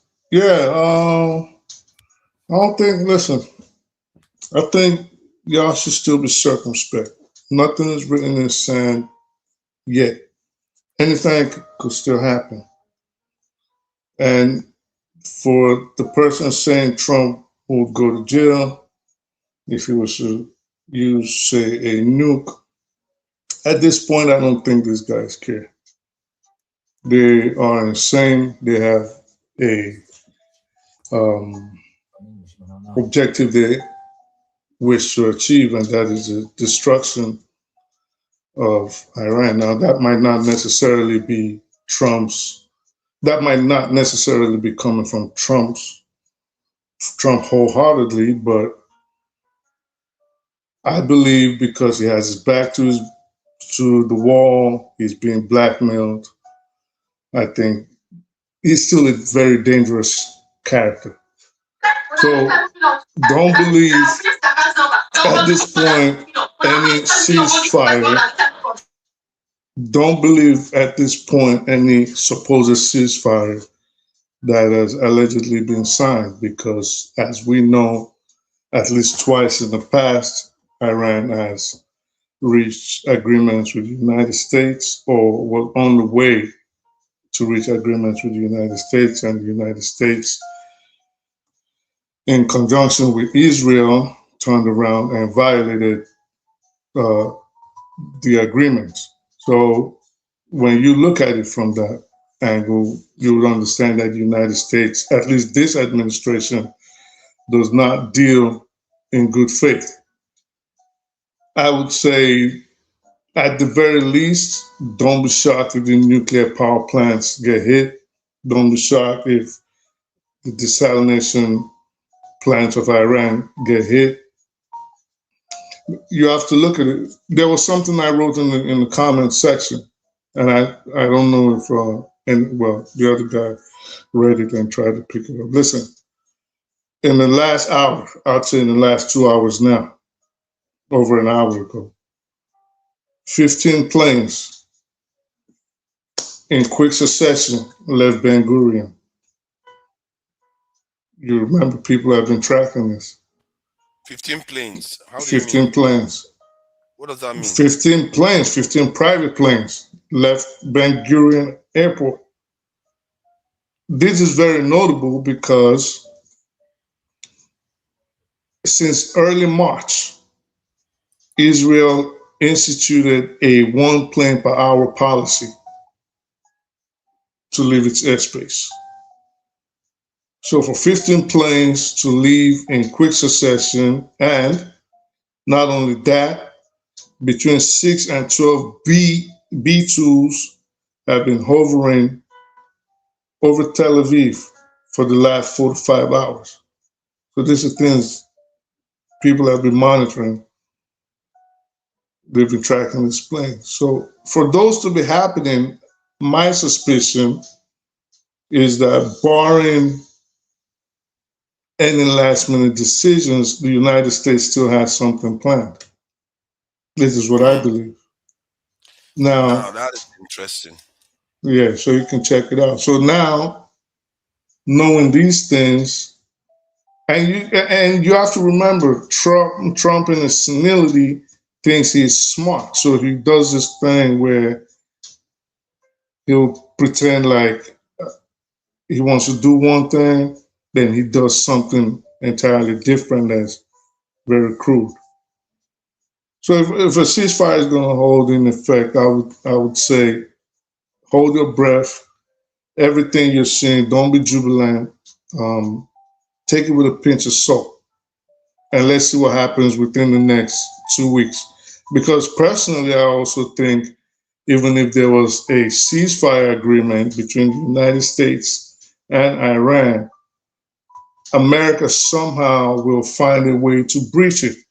The only reason the United States wants a ceasefire is because they are running low on ammo. Everybody knows this. They're running low on ammo. They had to take one of the carriers to Cyprus, then to Diego Garcia. It's hard to transport weapons and men to the Persian Gulf. They've run out. Israel, right now, everybody knows Israel has only 2 days of interceptors left. Period. The next 24 to 48 hours, they cooked. So a stoppage only allows America to go reinforce, come back. And of course, we have to remember the damage they took, the United States took recently when they supposedly went and rescued the airmen when the F-15s and the F-35s were down. And they had to destroy those C-130s and the little birds that came in to extricate the remaining soldiers, which I believe they haven't told us the whole story. So for now, I'll say everybody wait with bated breath. You're dealing with some monsters. You're dealing with some insane people. Let's see what happens within the next 72 hours. Now, moving. You may have a point. It could just be this is a kind of ruse to kind of because whatever they have planned is not in place yet. Yeah, everybody's right now everybody's moving into position, even the Iranians, everybody, people that usually do this tracking on these channels on Signal and on Telegram, usually watch everything. The Iranians themselves are also getting into position for something really big. So we don't know what's going to happen. Maybe cooler heads might prevail. Somebody argued that Israel might use this opportunity to announce itself as a nuclear power by using a tactical nuclear weapons in the battlefield with Iran. And that is strong. This person seems to be almost confident this is likely to happen. But there's also reports that the Chinese and the Pakistanis warned Israel against that if they do anything like that, the Israel will be targeted. And I'm sure Israel knows that. If anybody's going to use nuclear weapons, it's going to be the US. That's my suspicion. No, if anybody's going to use nuclear weapons, I've said it from day one, even before there was a war, since I came on this channel and people would insult me over a year ago. The only country crazy enough that everybody has always known is very liable to use a nuclear weapon is the state of Israel. Everybody else is very cautious. They know the implications of using a nuclear weapon. They know the implications to civilization. They know the implications to mankind. But the only people that have never cared are the Israelis. And if anybody's going to... What do you think will happen when they do it? Do you think the Chinese and the Pakistanis will act? I don't know. I honestly don't know. Because I don't think anybody's really prepared for the mutually assured destruction that's going to follow. I don't think the world wants to see it. So that might make Israel get away with it by contaminating that area. Because think about it, if America was to, because a nuclear weapon is not like you're just going to use it and the air is just going to clear like a grenade. You're going to contaminate that area with the kind of nuclear weapons they've been testing in places like Vieques in the last 15, 20 years. You're going to contaminate that area probably close to a millennia. Yeah. It's not going to be the kind that was using. It's going to be unlivable. You're going to just completely destroy that area. So now imagine if everybody decides to start shooting it, the whole earth is gone. But Israel might very well get away with it. But then, like I always say something, who knows the direction a nuclear wind is going to blow? You might set it off in Iran and it blows towards Israel. You know what I mean? So I don't think it. First of all, I want to know who were on those planes. Where is Netanyahu right now? Where is Simon Giver? Where is Naftali Bennett? All these people. If I can know where they are, Banner, all of them, then I can say, okay, this might be the next move. But for now, it's just up in the air. And anyway, moving on from that, Nigeria needs to be pretty careful. Nigeria is falling into sectarian violence. And for all intents and purposes, right now, Nigeria is in a civil war.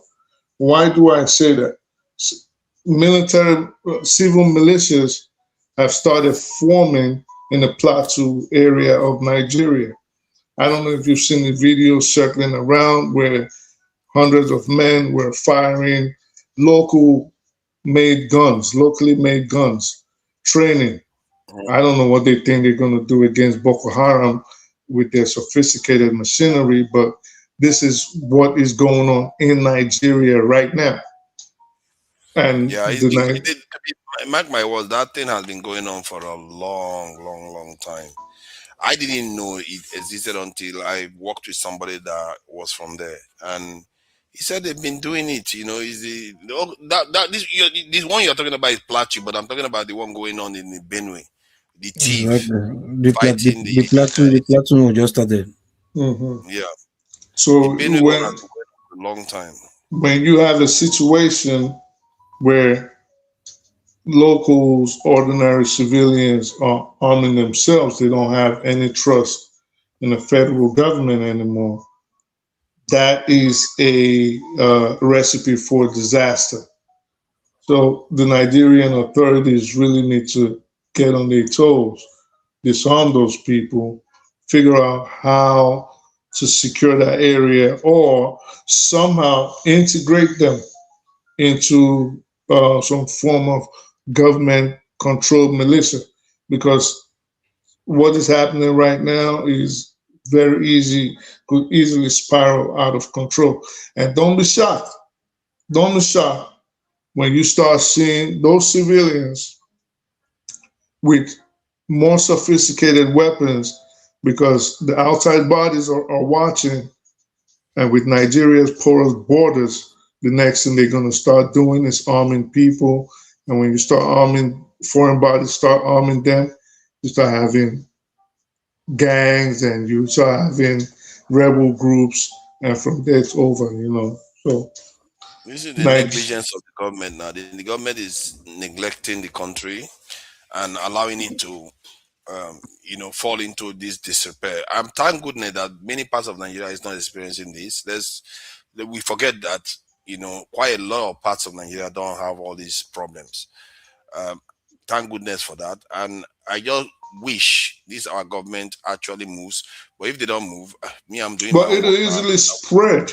That's the problem, because what people are doing now, it's moving from an ethnic coloration to being having a sectarian religious division. So people now are moving based on their creed, or ganging up, or forming groups based on their religious beliefs, which I think is even more dangerous than people forming groups based on familial connections, aka tribal or ethnic connections. It's easy. It'll easily conflagrate. And the Nigerian authority has to forget about whose ox is gored and start stamping down on hateful talk, hateful rhetoric based on religion. They need to start it ASAP. Because I don't know if you've seen the results, you've seen the report after, I think, after those people got killed. I think it was in Benue or Plateau. What the civilians did was they started standing on the highways too and asking people what religion they were. And if you were Muslim, they got killed. So this is becoming crazier, and the Nigerian authorities really need to step up. Yeah, and I think it will be contained in terms. That's what they are good at doing. They are good at containing it, but not solving the problem. This is the state they've kept Nigeria for a long time. The pattern repeats itself over. You will get to see it. I've witnessed it now for the last 4 years. The pattern that Nigeria seems to be operating in, they try to, when stuff want to go out of control, they put it back in place, but they don't do anything spectacular to change our fate. But I must say, this Dangote refinery is really, really making a difference for Nigeria in terms of influence on the continent. It's not helping with petrol price. So from what I got, petrol price is going, Masca can testify to that. Petrol price is going up in Nigeria like crazy. So it's not helping us from that point of view. But in terms of no, but Dangote is also threatening to start only exporting his goods. He's saying from, I think, next week, if the government does not acquiesce to his demands for more unrefined petroleum, all he's going to... Oh, and because they approved 15 import licenses for petroleum products. Nigerian government now. So he's saying if they don't, if they keep it up, he's going to just only export to Europe and Asia and the local market. Oh, he's exporting to a lot of African countries. He's exporting to South Africa, Ghana. He's exporting to a lot of African countries now. Mm-hmm. The thing, last year they said the demand for the foreign currency came down significantly because the federal government pulled a lot of licenses away. Now they are beginning to open it up again now. Mm-hmm. And I noticed that the Nigerian Naira actually got stronger When I tried to send money to Nigeria recently, it got stronger. So these are the kind of things that Dangote Refinery was helping to do, but elections is coming. They got to figure out a way to skim from the top. Elections is coming. Wow. So. Wow. Yeah. Thank you for coming and support the diaspora voting. What do you make of the events of the day? And, like as always, Boom Boom Ray, when I was beginning to feel happy that this was a good, at least for 2 weeks, now it's making me feel like this is not over. What do you make of what is happening, what Trump threatened Iran with? Well, hello guys. Sorry to not to follow the trends that you expect me to follow, because I'll say for a start, to hell with all the parties involved.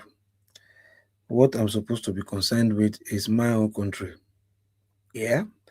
Like I said, if I don't give a F about you, why should you give a F about me? So if those countries don't give a F about us, why should we give an F about them? And I can bet you, at least to some extent, that I guess probably we are the only, country who is down, as in whose economy is dwindling drastically. That even that you have their youth sitting down here to discuss about America all the time, Ukraine all the time, Iran war, Israel, whatever. And it's just so painful that even if I thought you have any youth or kind of young men of our age discussing about what is happening currently, I think they should be tailoring it, towards how it will benefit their country, whereby they will be active, not just discussing and just go to sleep and all that. Just the way we do it every week, week in, week out, we come discuss, trying to let the world know that, yeah, we know about world politics, we know too much about world politics, we can discuss world politics, and it ends there. None of us come together to like, okay, what is the take home? How do we implement what we've talked about, positively to affect our country or to bring our country out of where it is, diving to right now? Nothing. It's just like week in, week out. Yeah, discuss about this. That's so interesting to discuss about. At the end of the day, nothing is done. Nothing. Nobody's learned anything, or if at all, nobody's implementing anything.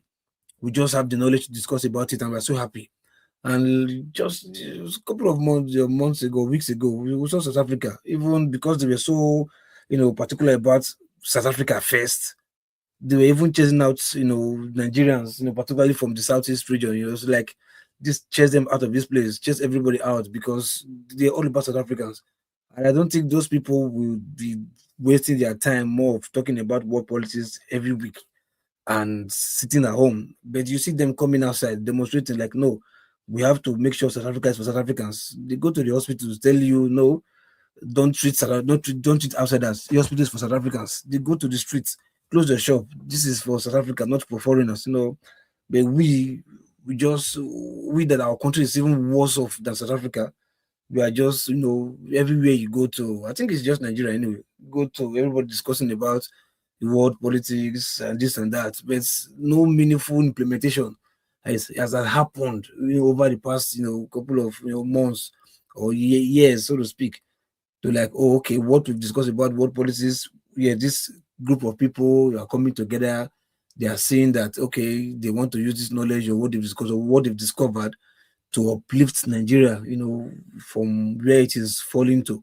But instead, no, what you heard in Nigeria these days, everybody's just talking about politics in Nigeria, even if I don't blame those that are in Nigeria, because they maybe one, they know no better, not all, because at least I think Masca know more. So I want to believe they are more like Masca in Nigeria. So, but for the majority who know no better, that they just, think of what to eat the next day, and they discuss all just politics, even if they don't have the goals to come out to do anything, because they're afraid of their life.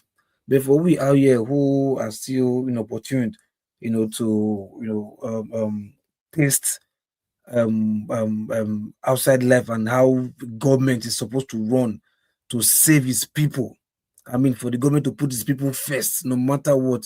The two countries that we're discussing about, both of them, they put their people first, So, but for our country who don't put its people first, and we that happens to travel outside Nigeria, we'll be discussing about, world politics over time, You understand? And still not being able to come together and like, okay, look, what do we do now? Yeah, people might be doing things individually. I don't know about that, but nations are being run as a collective. I've seen other nations and other community, even in the UK, outside the UK, they come as a collective, try and do things, establish a community for themselves to help themselves and also to help to do something drastic back home. But yeah, in the UK that I know of, we don't come here as a collective. We're only doing individualism. The only time we come as a collective is when there's a party or something to celebrate about, where we can come up and show off our wealth, a better pass my neighbor kind of lifestyle, drive your big cars. But when it comes to, hey, come together and as a community, and let's really, get involved, not just speak, because like they say, talk is cheap, man. Get involved, but over the years, we'll be talking in and out. I've not seen anything, They've not seen anything that has been done. People that try to speak with here, like, okay, what do we do? Come together, this and that. They'll tell me, they're always this, negative mind of, hope killers. It will not work. It will not work. Okay, mine will not work. Now, you bring yours. Bring your idea. Let's do something as a collective. Okay, my opinion will not work. My idea will not work. Bring your idea. Let's build it. Let's work on it. You have nothing to say. But the one that somebody is bringing, that is making an effort to bring, you say there's no hope, it's not going to work. So sometimes when people say like we as Nigerians or black people we like curse, sometimes I just like, is it true? And they say we are the first people on earth. And like, is it true?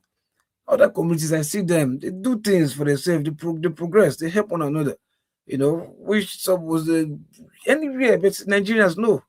Even if you see them there, we don't even own anything. Like even in the UK, you see what we think is coming from Africa, like what we sell, what we use.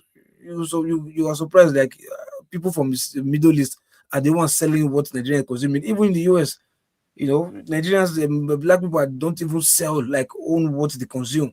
It's always other nationals, like maybe Indians or Arabs, selling what African consumes. Ours is just to consume. Try to spend the biggest money to flashy lifestyle, but we don't own anything, and I think that's why we are where we are. Individually, yeah, you might say people are successful building big houses and this and that, but we are suffering at the long run. Look at what okay, if this war is going on right now, as the war is going on right now, I mean, it's affecting the world. We should be talking about, okay, as we're talking about these world policies, okay, what do we take in these policies and try to, implement it back home to safeguard our country from having the effect of the war. But nothing's happening. What is happening later is politics, the insecurity, rubbish. Like what Bobo said, some people are taking arms right now to like, okay, start protecting themselves. Before you know, somebody from outside the country will, okay, oh, now I think this is an opportunity. Okay, you arm this side and you arm this side, and let them come, let them clash, but we are just here discussing about politics. If somebody now take that thing to that direction that Bubun just said, okay, let's cause chaos and destabilize our country. Okay, just the way it's happening in Sudan, that there's never-ending civil war. If you decide the same thing has started to happen in Nigeria, okay, we have one Fulani group trying to do all this mayhem. They are subjugated. Okay, let's arm these other people in Jos and Benue. Let them start protecting themselves by defending themselves. Before you know, civil war now starts. Before you trust me, your country don't even care. Tinubu don't even care about you people. So the army generals in Nigeria, what they care about is how to make money from insecurity. So we'll be left with everybody try to, defend themselves, you for this and you for that. Before you know, civil war, nothing for everybody. So now that we have the opportunity, we in diaspora, like, look, because I'm looking at the future, we're not good. I don't know if anybody, I know I'm not going to be here forever. There will be a day I'll definitely want to go back home. But which home am I going to? Which home? A home of chaos if it continues like this. So if we don't want to see that kind of home, what do we do? Because it's enough, seen from people, maybe the generation before us. Because for me, if this generation that is in power right now, if they live there, I think our mates are supposed to be the ones that are to go in there next. You understand? So most of us will see no one or two. So Why not just try and let's do something? I've been saying this year out. Like this international police, I don't like to talk about it. It's not that it's not interesting, it's interesting, but it takes us nowhere. It takes us nowhere. We've been discussing this for years. What impact has it done in Nigeria? Nothing. We've not even said, okay, maybe this group is coming up now. This ideology from this kind of people is coming up. Okay, they are trying to synthesize the country to like, okay, how not to take bribe, how not to sell your vote. Nothing. We just talk. We believe everybody's hearing. Yeah, hear from one ear, go out to the other. We talk once a week here, yeah, or twice a week. But there's a situation that goes to Nigeria, that happens in Nigeria every day that even overwhelm what we're even talking about, in case they're even listening. You understand? So for me, it's just so terrible that in Nigerian, everybody's just, we're all victim and we are all at fault. You know what is happening. So people try to escape. You know, go back and do something. Not for those who just came, but at least for those who have been here. I mean, what are you to lose? I mean, if you want to go back to a Nigeria that you think, you know, you want to be safe and have peace of mind, enjoy. Why not do something? Why not work for it? If you don't do, who's going to do it for you? The people that already have their mindset damaged already, that they now believe, people that were even born during the time of Obasanjo, how old are they now? What do they think? Which are these current youth? They don't know anything how good governance, what good governance is all about. They don't know. They've not tested it. And how many of them are even thinking about how life is supposed to be abroad, or so what government is supposed to do for the citizens abroad? They don't know. What they do is they hustle every day. They can't think outside what they live in. So they don't know. And so we that have managed to go outside, I mean, come on, we should be seen like trying to like give these people orientation. Because by the time we get old to go back, this will be the people that will be in control at that time. The next generation coming, they will be the ones in control at that time. By the time we are old, you know, go back to the country. So please, enough of all this every time Israel, whatever. Man, they are fighting the war and their country is still okay. But we that are not fighting war, our country is, you know, destroying every day. And we just keep quiet. I mean, come on, it's terrible, man. It's terrible. It's pathetic. We are like this. I don't know if there's something wrong with us, but please, we should do better. Enough of all this discussion about other countries. We should be here talking about, look, whatever it is, start anything. Even if you don't believe in it, start. Just start. You understand? Mark Zuckerberg, where he is today, when he was graduating, he didn't foresee what Facebook is going to become today. He didn't say it. But he started something along the line. Other people started bringing idea. He started saying new things. You know, by the time you get to 2, you now start to see, oh, what you already see when you were in 2, when you were in 1, I mean. 2 will take it to another level, like, okay, let me just try this. So but if we don't start, nothing will happen. So please, we should just start something. Just roll the dice. You never can tell where it will take us to. Other people might even see it and like, oh, get better idea than our own vision. You know, but start. This idea of just chilling back home, just enjoying your dollars or your pounds, and you think life is okay. Except you want to die in foreign land and you want your body to be buried or cremated. It's up to you. But for people like me that wants to go back home at old age, man, come on. I want to see a place where I'll go and have Deal with this somewhat bizarre picture of a Japanese crab. This is. Yes, sorry. So please. We should do better. I mean, enough of all this talk. Like there's always people are listening. Nobody's listening shit, man. Everybody's hungry in Nigeria. Nobody's listening bullshit. You understand? They can only listen if we do something, we start something.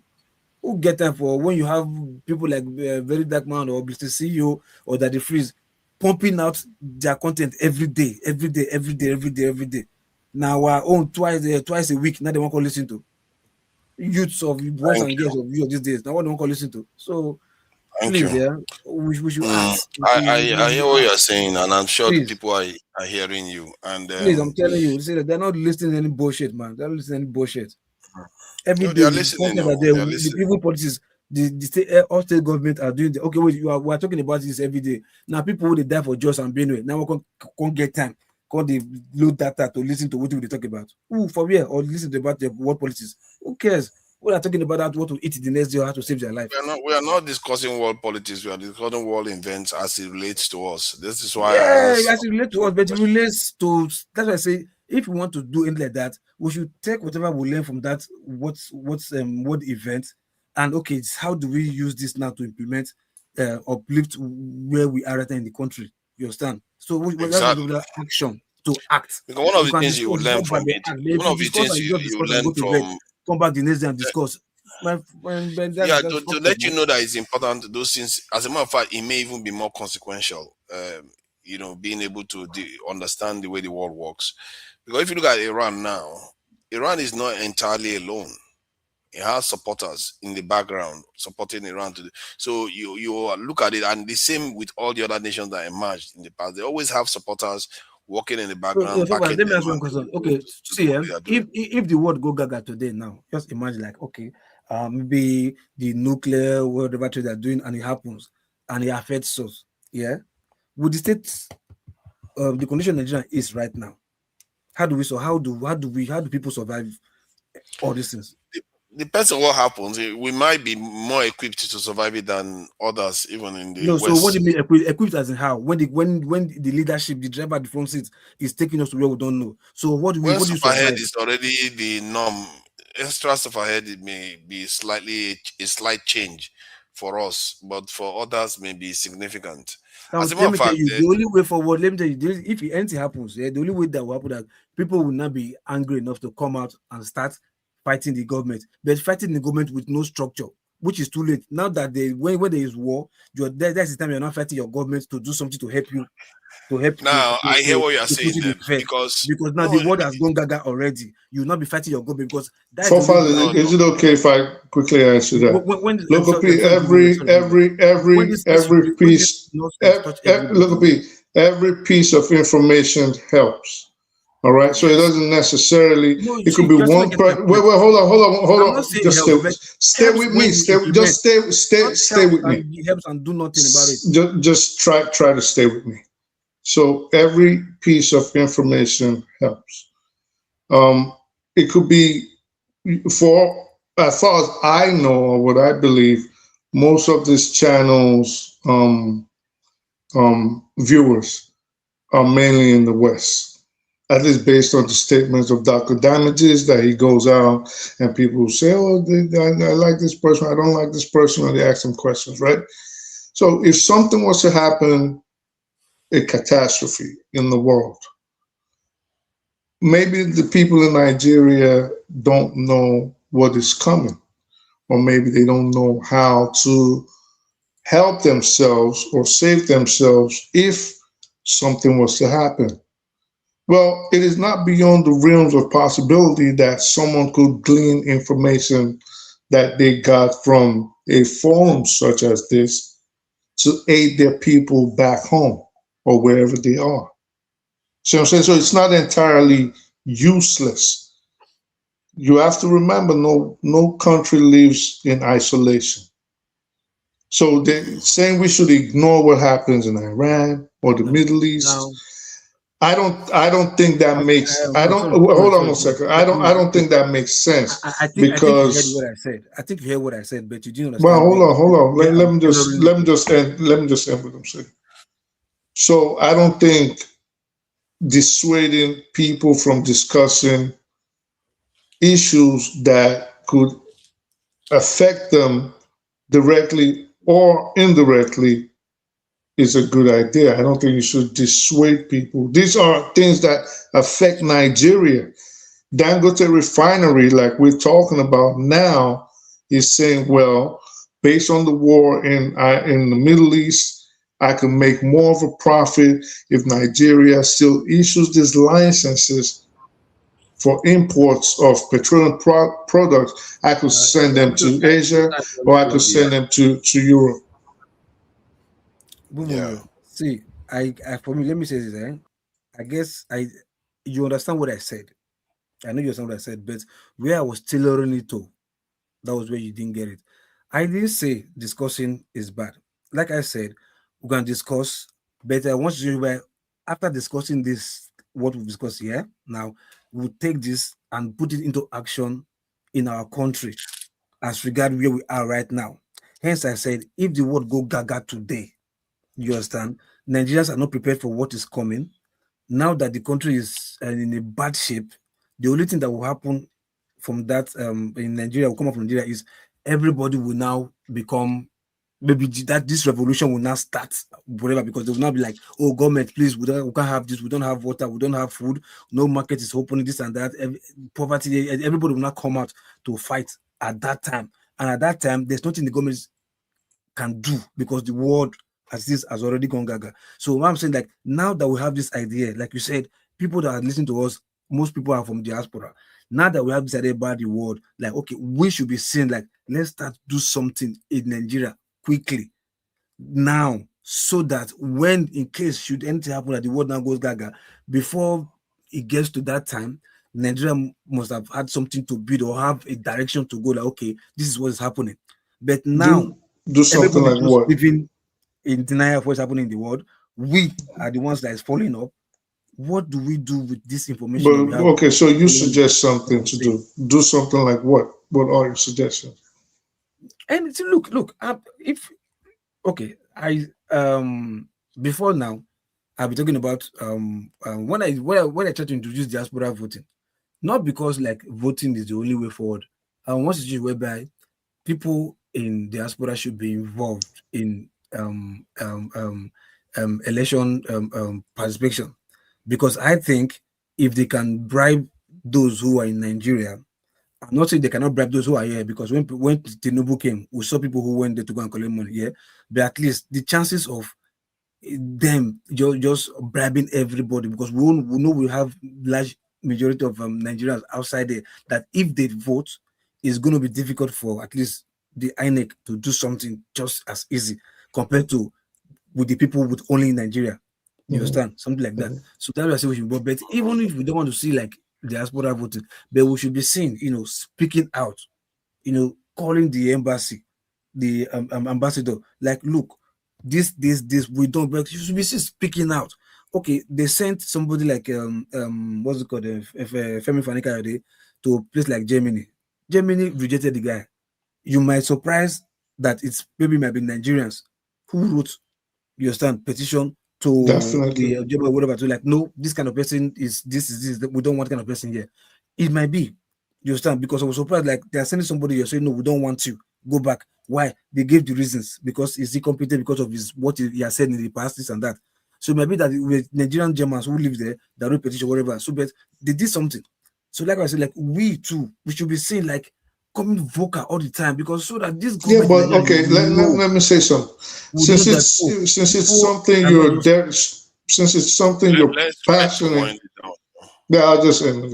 Since it's something you're passionate about, I think it is incumbent on you to at least get the ball rolling.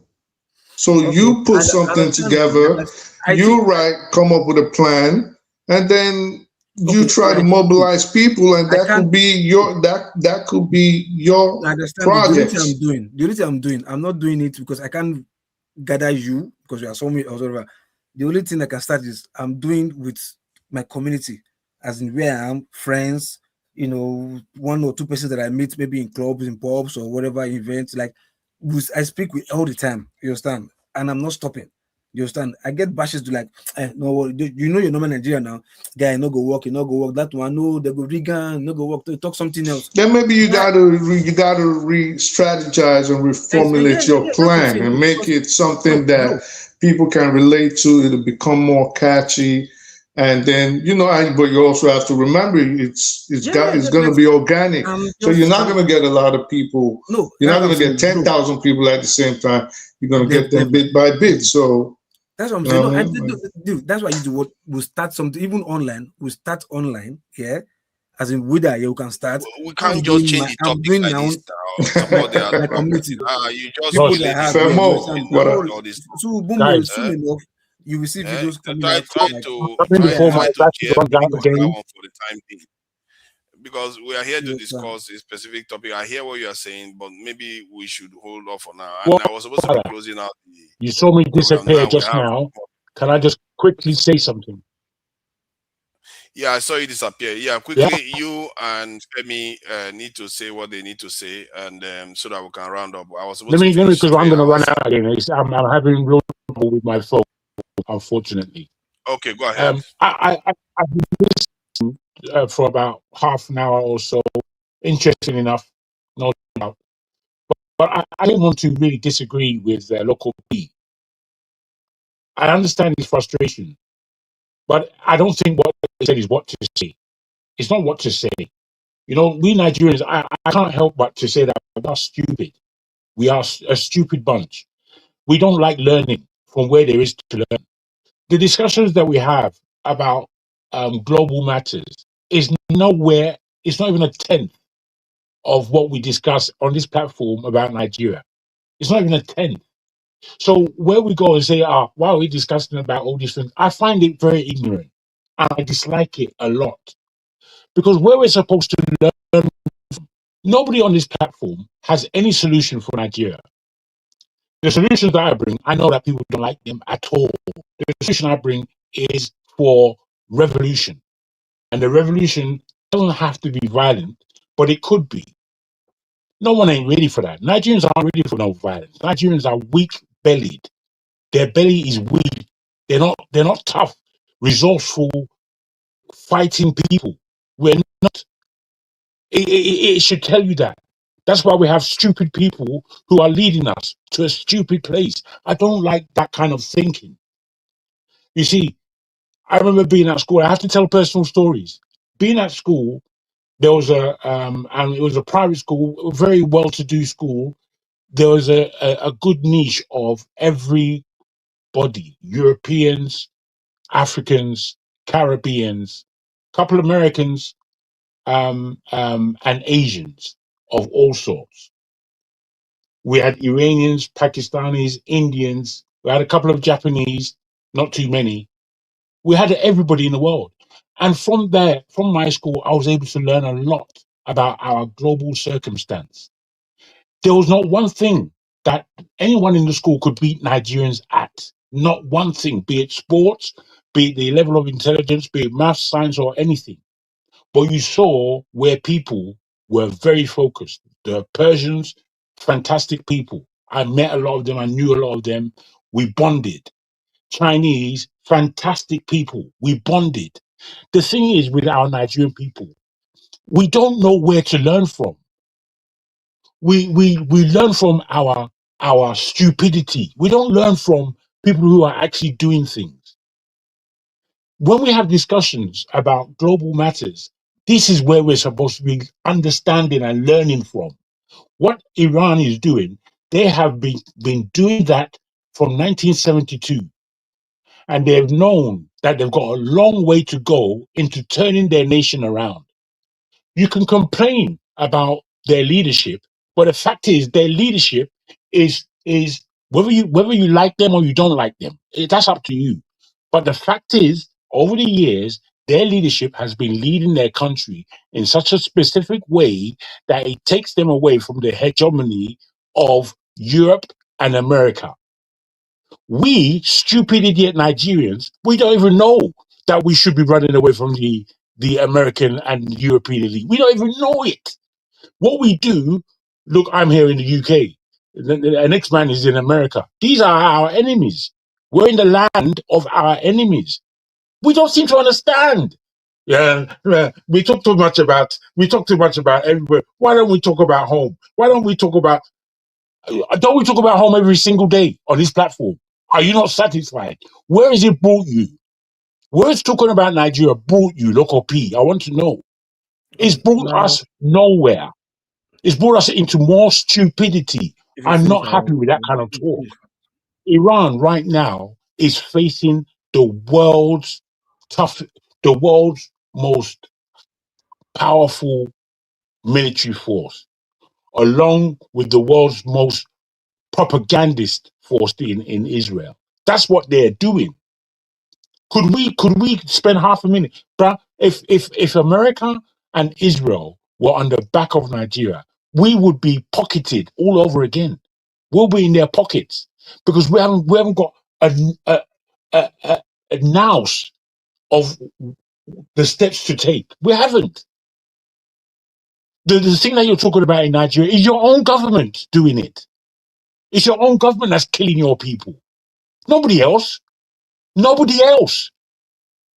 Can you take out the government?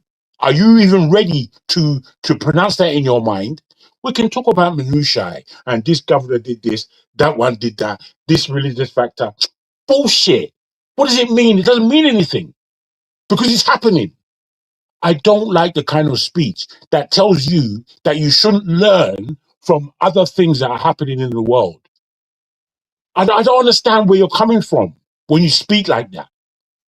I don't understand where anybody comes from. Hold on, sorry. Wait, let me land. I'm already on zero. I've got my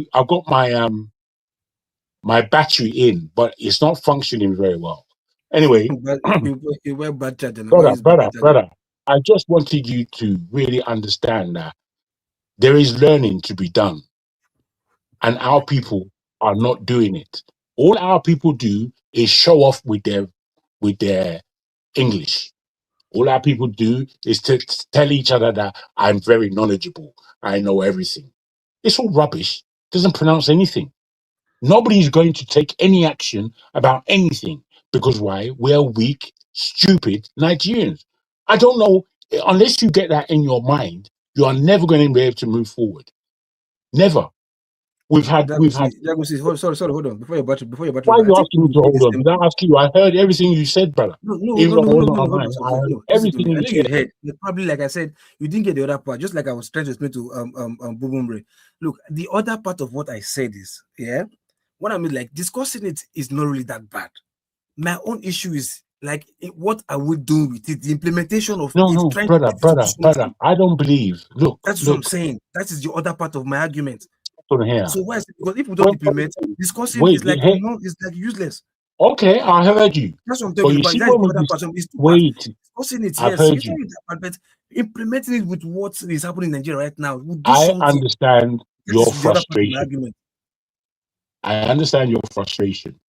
I really, really do. And I don't mean to point at you in this way, but I am underlining that the geopolitics of this world is not really understood by us as Nigerians. It's not. We just use it to talk. We don't understand it. We don't. And every time I'm on this platform, I see that we don't understand how. Good. And we talk about it and we don't understand. And we talk about it often and we don't understand it. No, I'm talking about the Nigerian issue. The Nigerian issue in itself, we don't understand it. Nigeria is too complicated for us as Nigerians. It's too complicated. But the thing is, Nigeria is not that. It's not that complicated. It's only that we love arguing about nonsense. It's not that complicated, Nigeria. It's not. Let me ask you. Complicated, brother, help, brother. Should we do brother, anything? let me. Should we do anything about it and just leave it like that because complicated? Should we? No, I don't believe so. As I said, I've known about Nigeria's situation properly for the last 40 years, and nothing has changed. In fact, things have gotten worse year by year. Because diasporans have done nothing. No, it's not because of the diasporans. It's because of Nigerians. It's because of Nigerians. As I said, no one on this platform has to look far. If they're going to tell themselves the truth, you only have to look inside your own family and you'll see where all the problems of Nigeria is. You'll see where it is. We like the European. We love the European, but the European is our enemy. If I tell my people that, they'll push me down. The European is our enemy. The Oyumbo is our enemy. He's been our enemy for 400 years. But where are we? We are either in America or we're in Europe. We in the 60s, if we all went to Russia, China, and we would have learned a lot more about who we are in actual fact. But none of us were going there. I remember an auntie of mine said, Chinese, they are very violent too. Hey, Chinese will be a shock on their face. Hey, the Chinese people, that's how we behave. That's how we react to everything. You mean the Russian? You mean Putin? Hey, you can't. That's how we behave, like fucking idiots. We're going to go and meet, what's his name? The president of Trump. We're going to meet Trump. Is he intelligent? Fuck idiot. Yeah, I put out a post to you. I don't know if you saw it about Kemi Badenoch. If you hear the harsh horror that is coming out of her mouth, that's a Nigerian right there. A stupid bitch. She said that um, Ghana should have never brought that petition to UN, and really and truly, she said that the British should have said they should have joined America, Argentina. She No, denied it but very recently. what I'm trying to She tell you, denied it now. my brother, waity. She What I'm denied it trying to recently. tell you, is that is a typical Nigerian from our parents and our grandparents' age. That's a typical Nigerian right there. Me, I can't agree with her for a second. But there are too many Nigerians who will agree with her and agree with their passport. They see what they read, they understand. This is the problem. The problem is that we don't know who our enemy is. We don't like to know who our enemy is. We just like talking rubbish. That's it. I don't know what confuses you. What's confusing? Am I correct or Nothing is am I confusing incorrect? me. Look, things is bad and something has to be No, done. but we have Finish. confusion. You took it upon yourself. Me, I came here when I was 3-4 years old. Yeah. So you can hear it in my accent. I've been here most of my life. You understand? I've traveled the world, but England, UK is where I've been. Is where I've grown up. Is where I have my friends. Is where I've built family. You understand? Because I was brought here. But you, it was your choice to come here. Why didn't you go to Russia? To say that I don't want to follow where my enemy came from. Why didn't you go to China to say that let me look at a different part of the world, a world that is emerging, and let me see what they have done. We're coming I to the came here. old world. Hold on. If I didn't come here, it would have been maybe Canada or We're US. going to the place where it enslaved us. I see myself. 400 I see myself years. not learning new language again. That's just for me. That's why I came here. Okay, I'm saying that the thing is, the way Nigerians operate, you can tell that we're not thinking, or we're not thinking in the correct way. All we're thinking about is ourselves as individuals and money. Good, yes, which has brought us nowhere. Jago, are we going to remain like that? Yes or no? That's what I'm saying. Gonna rain it. There's a whole bunch of people that are looking to come to Europe. They don't look or go anywhere, but their number one choice is UK and America. That's their number one choice. Probably they don't know better, but we that diasporans now are here. We're not what do we do? We're not choosing to see how big this world is and how to navigate with our minds. We are not. We are not. And that's where the issue is. So the issue we is should that leave it like that. No, hold on. So we should leave it like that. My brother, Femio, make you take over. See what I wanted to say. I know it's terrible. Look, but look, see, something needs to be done. You understand? My idea might not be the best, but as a collective, it's my worry. Like I said, look, old age, all of us go out, except for those who no one go. All of us will go out. Frustration. I said it. There's nothing that you say about home that I disagree with. But what I do disagree with is that there is learning in the rest of the world. And when we don't discuss these things, we don't have it in our mind what it is to do with our own nation. My brother, I'm telling you that for real. I don't think Nigeria's issue is that complicated that it's rocket science. Iran. Listen, let me try and educate you a little bit. Do something about it. Let me try and educate you a little bit. Iran has been going through a revolution since 1972. No, it's the fact. They have been revolting. What have they been revolting against? They've been revolting against America and Britain. They've started since, like you're going to you. Okay, let's start. Okay, they've started, but let's start. And they've started since. You're still not understanding. You're just saying let's start. Let's start isn't a problem. I'm ready to start. This is my pronunciation. And I believe I'm correct. I've heard other kind of solutions, and to me, they're all rubbish. Rubbish. The only solution is for the people to take back their power. And the way they take back their power is with a revolution that says 2027 is not a year of any level of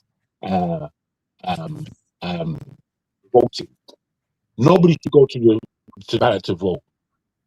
Nobody. What for? What are you going there for? So that you could have another 4 years of an idiot leading you astray. Is that what you're going to the ballot for? Haven't you had this for the last 40 odd years? It's pathetic. We are pathetic. We're not a nation. We're not people that think alike. We're not even a people that love each other. We will put hate in front of love any day. Any day. When you look on this platform itself, you'll just hear the kind of rhetoric that comes out of people's mouths. You see that this is not a nation. This is not people of a nation. These are people that hate each other, as far as I can see. These are people that want to cause trouble for themselves, as far as I can see. These aren't people that want to come together and do anything powerful. You know, nations like Jamaica, and I'm talking about the people and the politicians, nations like Jamaica and Jamaicans, I've studied them, bro. And these are people, they are in their spirit, are revolutionary people. In their very deep spirit, they have done things in this world as individuals and as a collective. They've done it. You can see it. If you come across a Jamaican, you know that this guy is not going to be an easy player. He's not going to be a pushover. My brother, I can tell you about Nigerians. I don't know if I'm older than you people, but I've been on this planet a while, and I've understood how it works. And it doesn't work the way Nigerians suppose it works. It doesn't work the way Nigerians think. It does not. And keep saying it. Nigerians are stupid, belittle myself.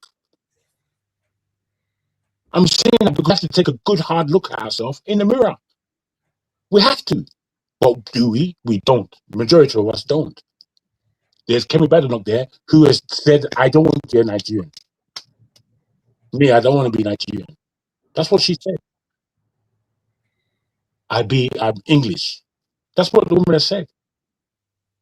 Now, I don't agree with her for 1 second.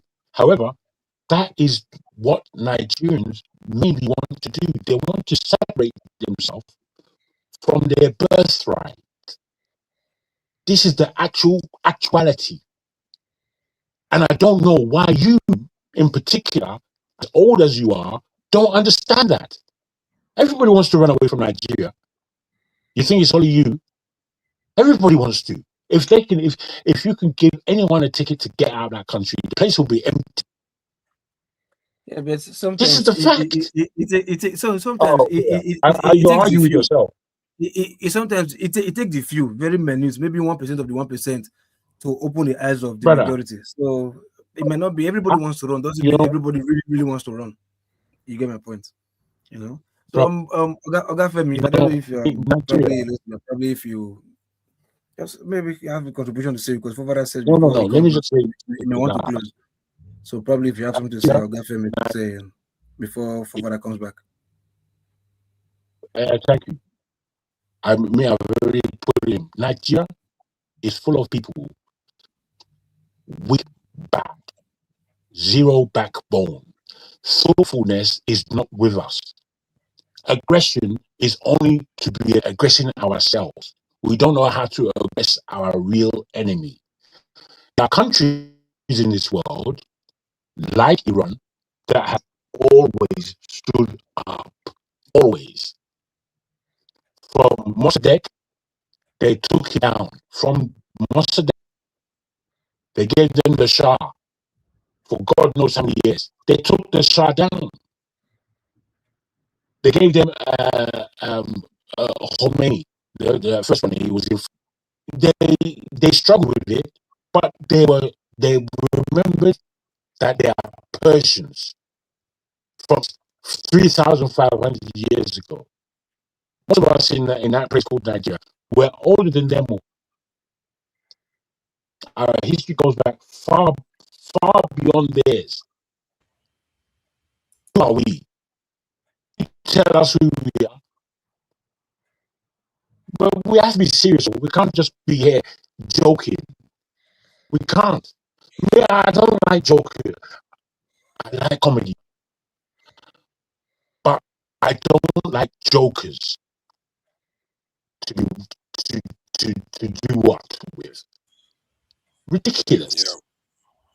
Yeah. We have to. Oh, we heard it. Baba Femi. Hey, now you want to listen. Why I say make me talk since before Papa has come back? You know, glad and talk. You're not even correct and talk. Yeah, you know, Femi. good evening, everybody. You know, I didn't even realize you had this going on until a couple of minutes ago. But in any case, you know, that I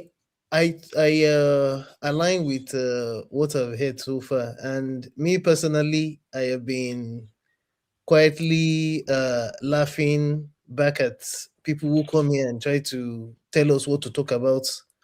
First of all, and what not to talk about, because in my opinion, I often say it that the concept of the program, which I kind of find understandably correct, is it takes into cognizance the fact that we're not alone in this world. We're interconnected more than ever before, especially for those of us that have had the privilege of going the other climes to hopefully learn and imbibe to and know the truth. Because one thing I quickly realized, especially when I first moved to the US, initially in New York, was it didn't take me long to realize that, in fact, I think there's so much truth in living an experience than being told. Because there's a lot of what programming has done that has destroyed us as a populace. And you see it even here in America, where a lot, especially all these young kids that you have now, they're beginning to realize that, wait a minute, all these lies that they've lied to us, because we have a different generation now all over the world. It only depends on where some of those the critical mass of that generation is pandering to. And that's why I'm very, very proud of these Iranians and how far they've come. In fact, Jagun, I think you left with the fact that they've been pushing back as far back as even Alexander the Great and maybe even prior empires that tried to get at them. And one of the things, Cyrus the Great.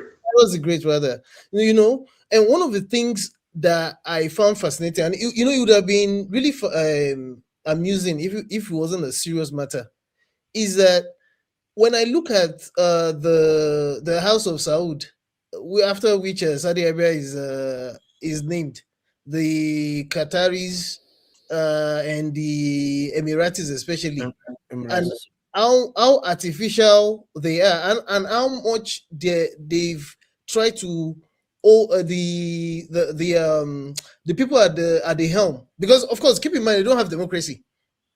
Forefathers, imagine they're trying to force democracy that's even failing. Tell me it's not failing in Europe as much as it's failing here.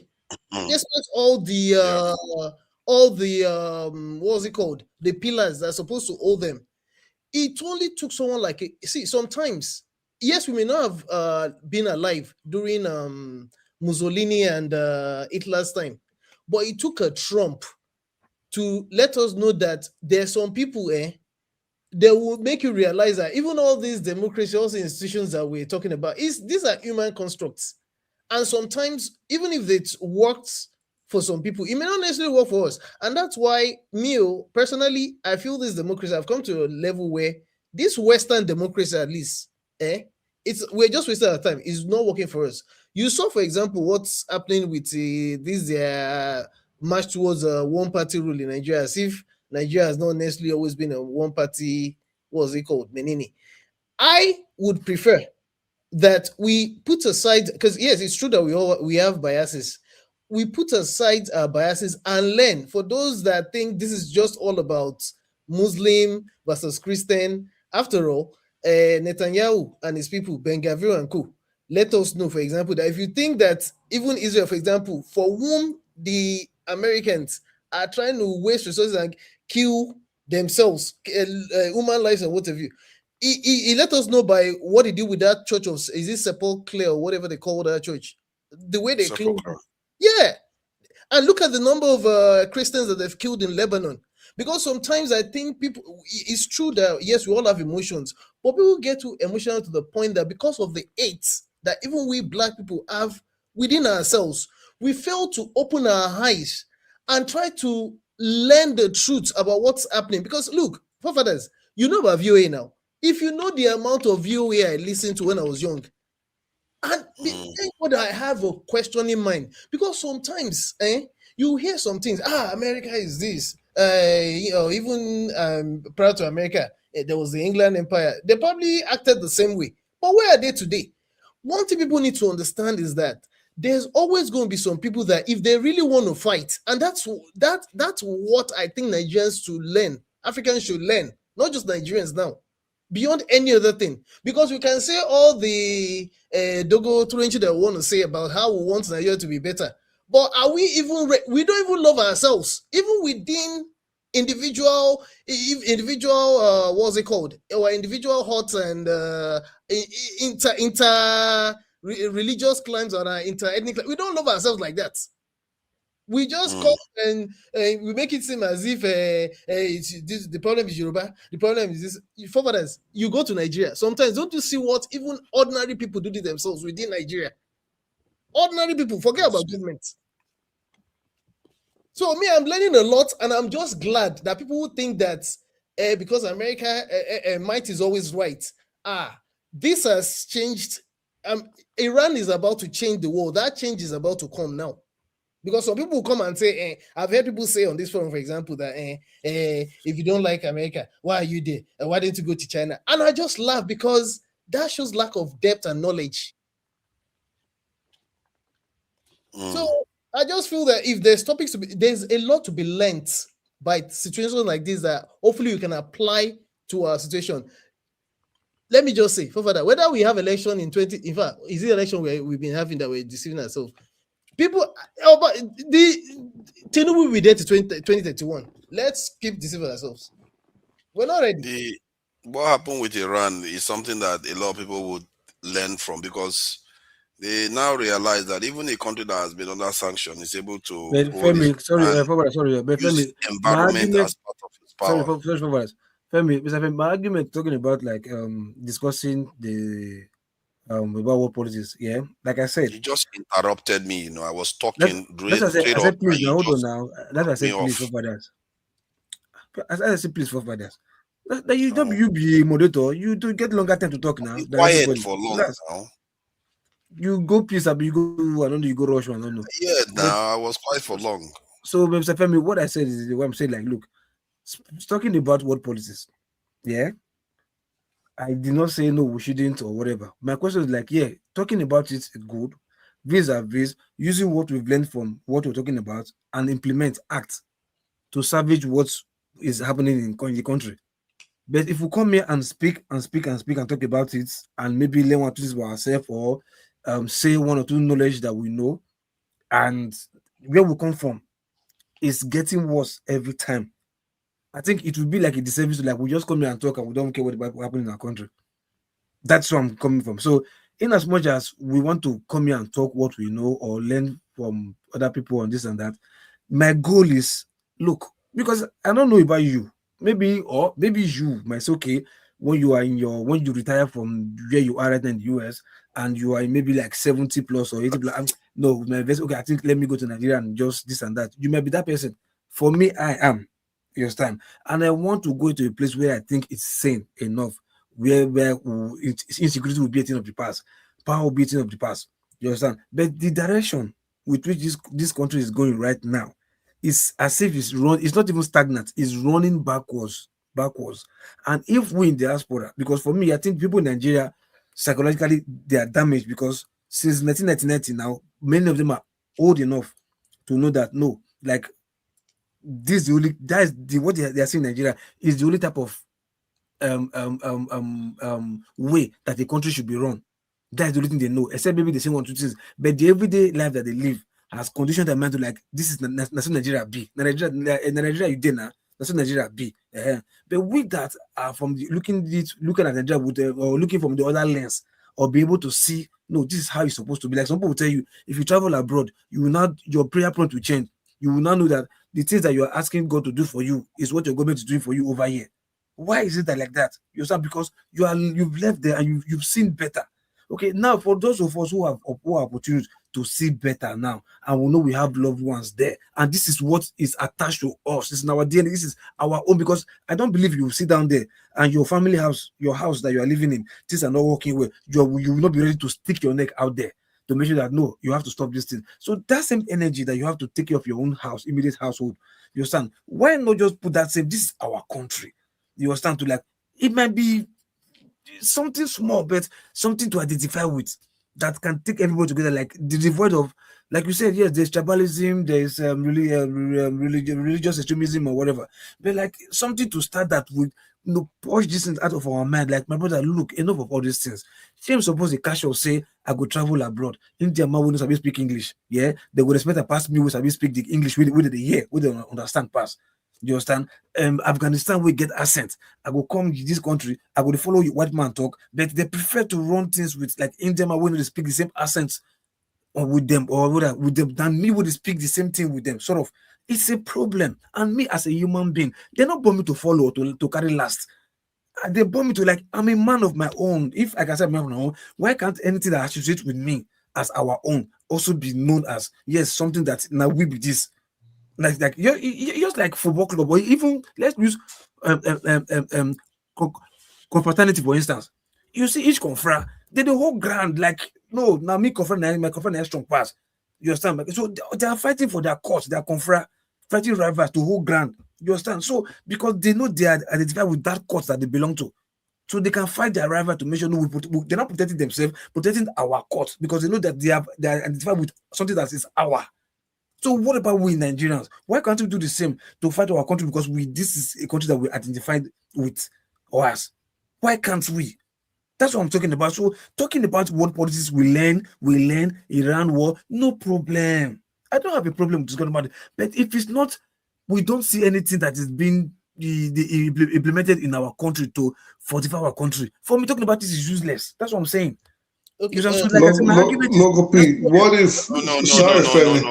Hold on. I have to this thing close out. I have to close out. Anyhow. I won't be long. I just want to say one thing. Anyhow.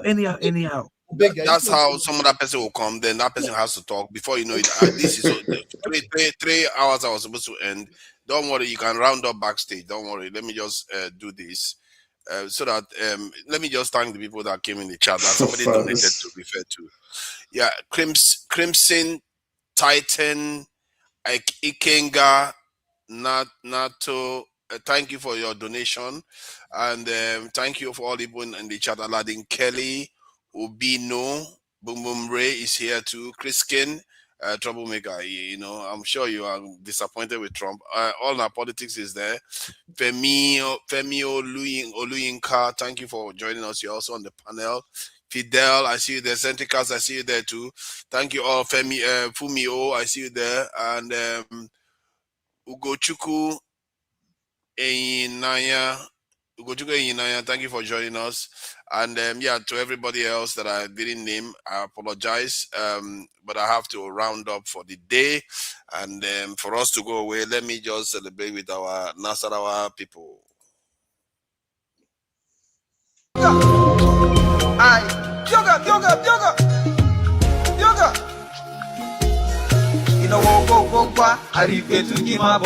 Ogozanogo, Ousoga Milo, Mbelago Coca, Alago Tupalo, Atunabi no what in a wona natulo, Igo Shibiga, Ikia Shibiawa, Ikoka Kokaga, Ikia Coca Cocawa, Elagole Wole, Elaloye Polo, Ambatuka Mole, Ogo Moda Jalo Kimaha, Momale, Awaiko Bibilo, Ole Haya Geku, Olodumaya Geku. Olomoteho, oye koponu moya sema, omola hapa, oda oye moya jama, oblage geku, ipuga ge moya gama, elago uso, otris. Yoga, ay, yoga. Go, arrive to Gimabo, Obozano. Ousoga Milo, Mbelago Coca, Alago Tupalo, Atunabi no what in a wona natulo, Igo Shibiga, Ikia Shibiwa, Ikokaga, Ikia Coca Cocawa, Elagole Wole, Elaloye Polo, Ambatuka Mole, Ogo Moda Jalo, Kimaha, Male, Awa Bibilo. ole haya geku oloduma ya geku olomoto eho oye koko numo ya sema omola hapa oda oye moya chama obrage geku ipuga ge moya gama elago uso otris yoga ai yoga